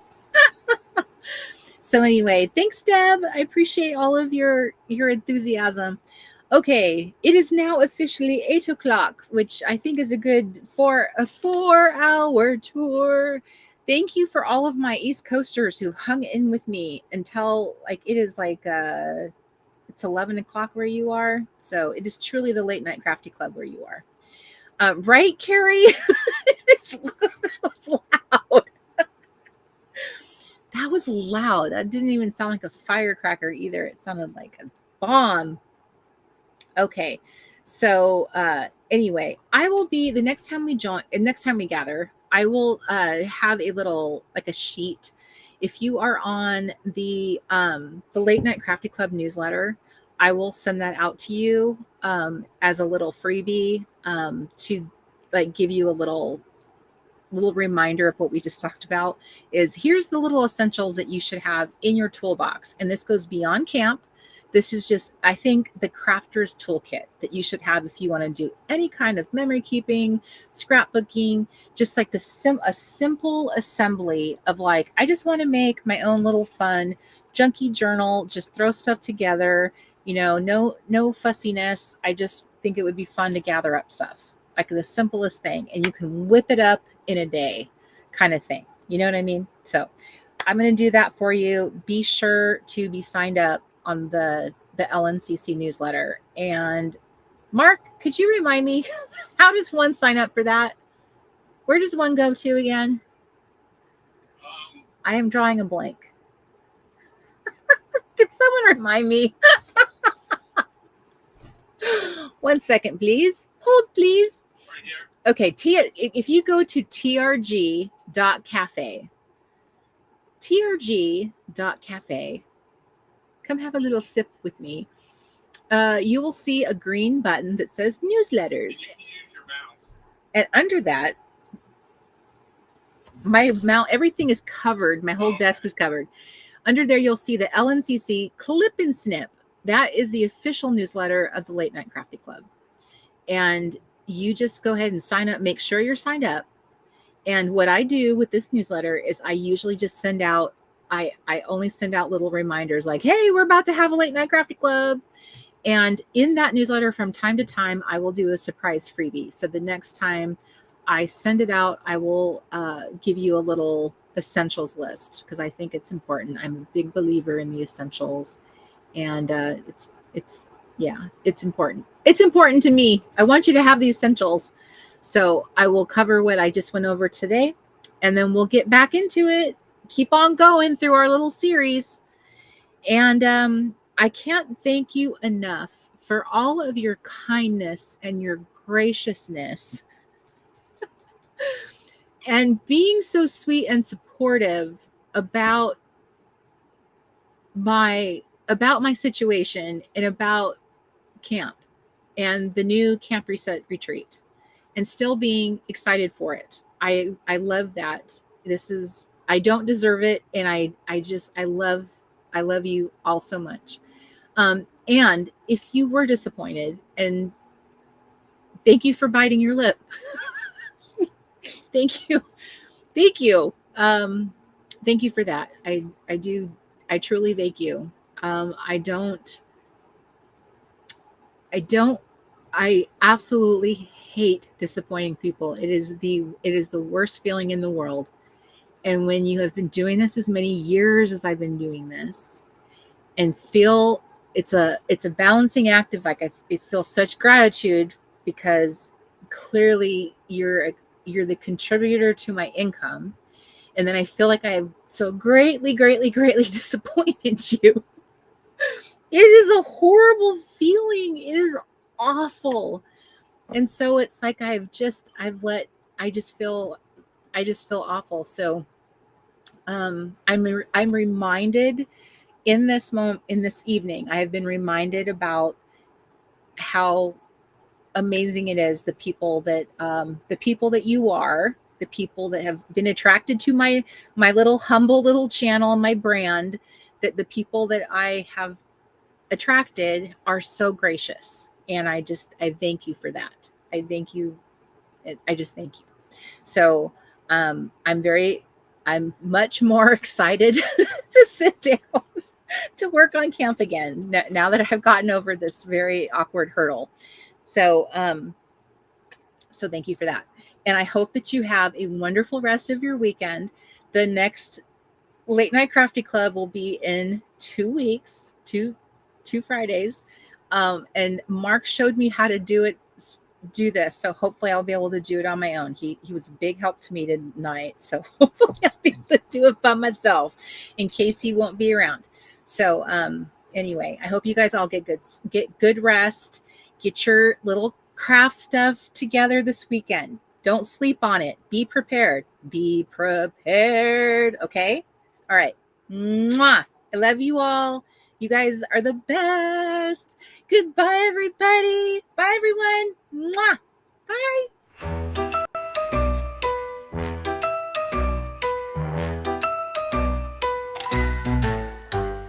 Gather round, it's Friday night. Membership. Time for crafts and pure delight. Paper, scissors, let's get started. With vintage tape, we'll be wholehearted. So when Every honey this is deserves done, her day in the sun. With an arrow, gather round for fun.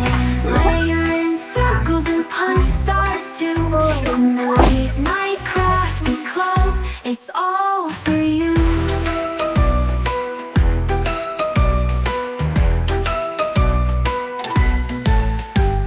Glue sticks ready, let's make a plan. stickers in the office, supplies in hand. Honey, half-season, whimsy, arrows, crafting magic like true heroes. Every honey deserves her day in the sun.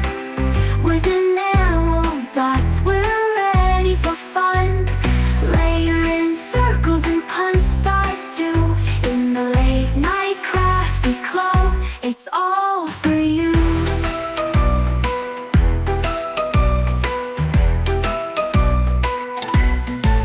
Doodads and gumballs, let's create a scene. Join the club where we live our dreams. So grab your scissors and come along.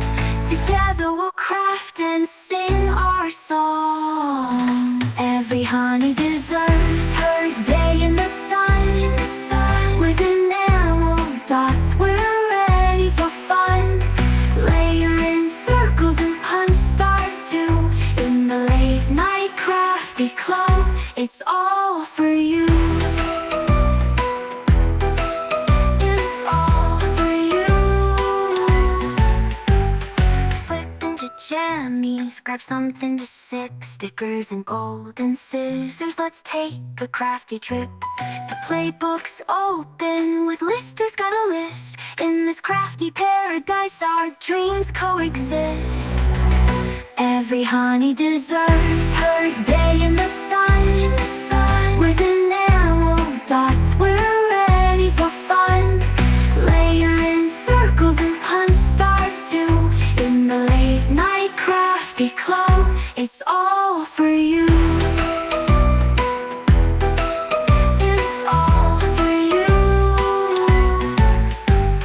Cards and pockets display our creativity. 32-pound paper, so smooth and buttery. Scrapbook cards help your ideas flow. What will you make during the Late Night Crafty show? Cards and pockets display our creativity. 32-pound paper, so smooth and buttery. Scrapbook cards help your ideas flow. What will you make during the Late Night Crafty show? It's all for you.